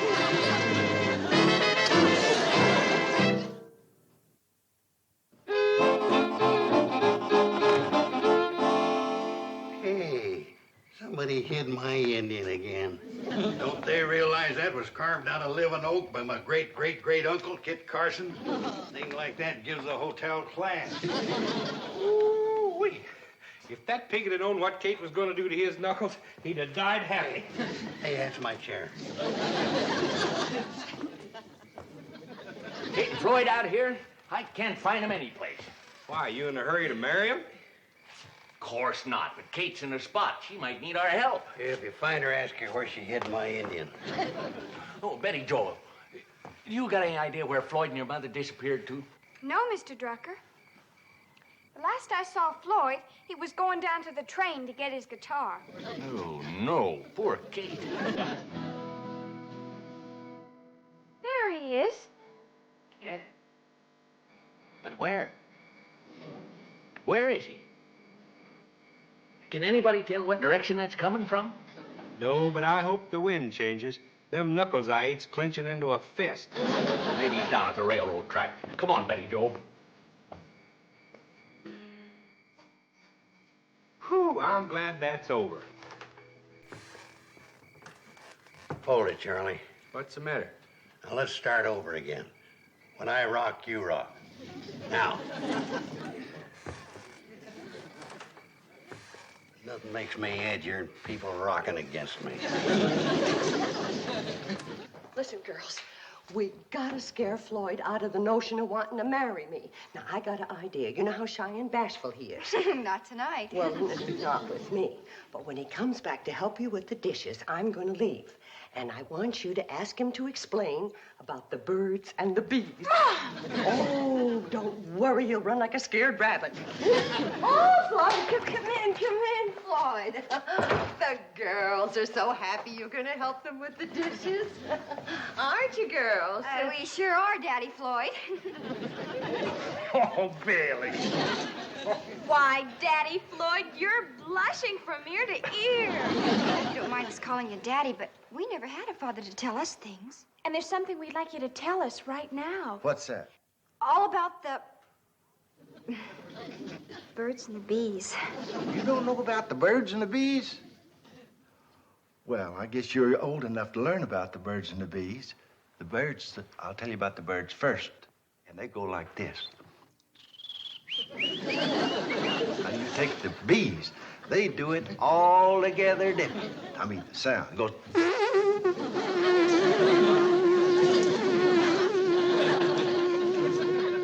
Now, you don't want to get them mixed up because the bees will sting you. Now, just remember, the birds is bigger and goes like this.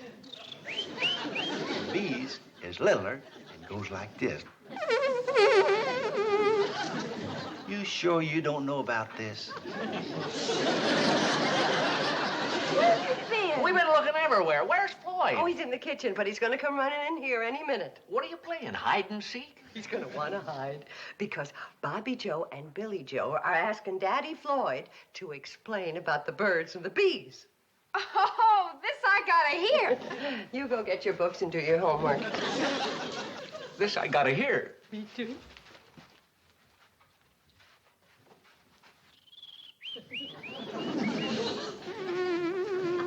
But you don't think that with Floyd, it's possible.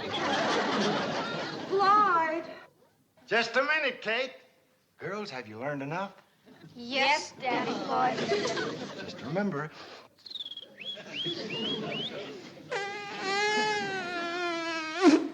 Remember. I'll be back later and tell you about the pigs and the chickens.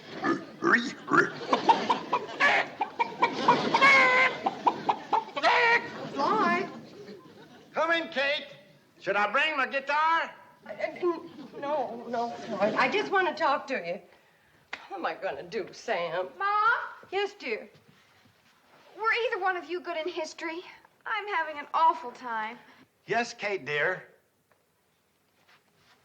Here's the man who's going to help you with your homework from now on.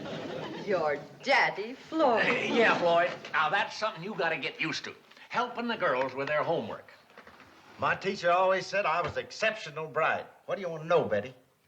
Well, right now we're studying the Mexican War. Are we having a war with Mexico? Floyd, the Mexican War started over 100 years ago. And we ain't whipped them yet.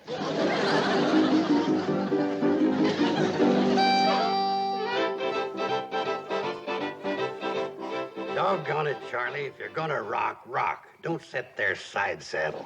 I'm sorry, Joe. All right, now we'll get a fresh start. A 1, a 2, a rock.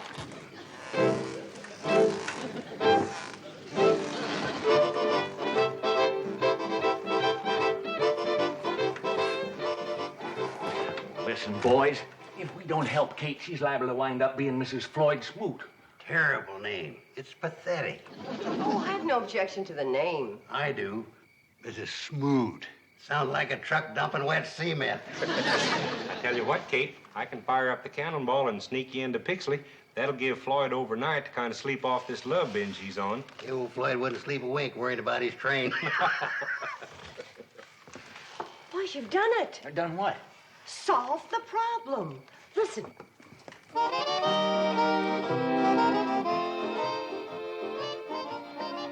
I'm glad you changed your mind about a moonlight stroll. You sure you don't want me to go get my guitar? No, Floyd. Well, we have things to talk about. Now then, you'll run the hotel. Oh, sure, when I'm not running the train. Oh, well, I don't think you'll have time for both. But, Kate, I'm the only one that knows how to fire them. Why, they ain't nothing to firing a locomotive, boys. Easiest job on earth. Come on. I tell you what, Joe, you fire it one day and I'll fire it the next. Sounds good to me, Sam. Get down out of there and get your grimy hands off of my wood. Why, Floyd, you won't have time for the cannonball no more. You're going to be a married man. Now, you'll be busy firing Kate's stove. Ain't nobody gonna fire the Hooterville cannonball but me. Now get yourself down out of there. Why, Floyd, did I hear right? You mean you're choosing the train instead of me? Now, Kate, please don't go to bawling again. Doggone it, if I gotta make a choice. And I'm going to be very brave about it. I guess you were a bachelor too long to get snared now. Kate, I'll take you back to the hotel. I'll come along. Me too. Me too. Oh, no, Floyd. You stay here with your first and only love. It isn't my only love, Kate. Please let me go along. No, Floyd, and that's final. Well then, Kate, What is it, Floyd? will you bring me back down some blueberry pie? Sure, I will. How do you like that? I finished third behind blueberry pie.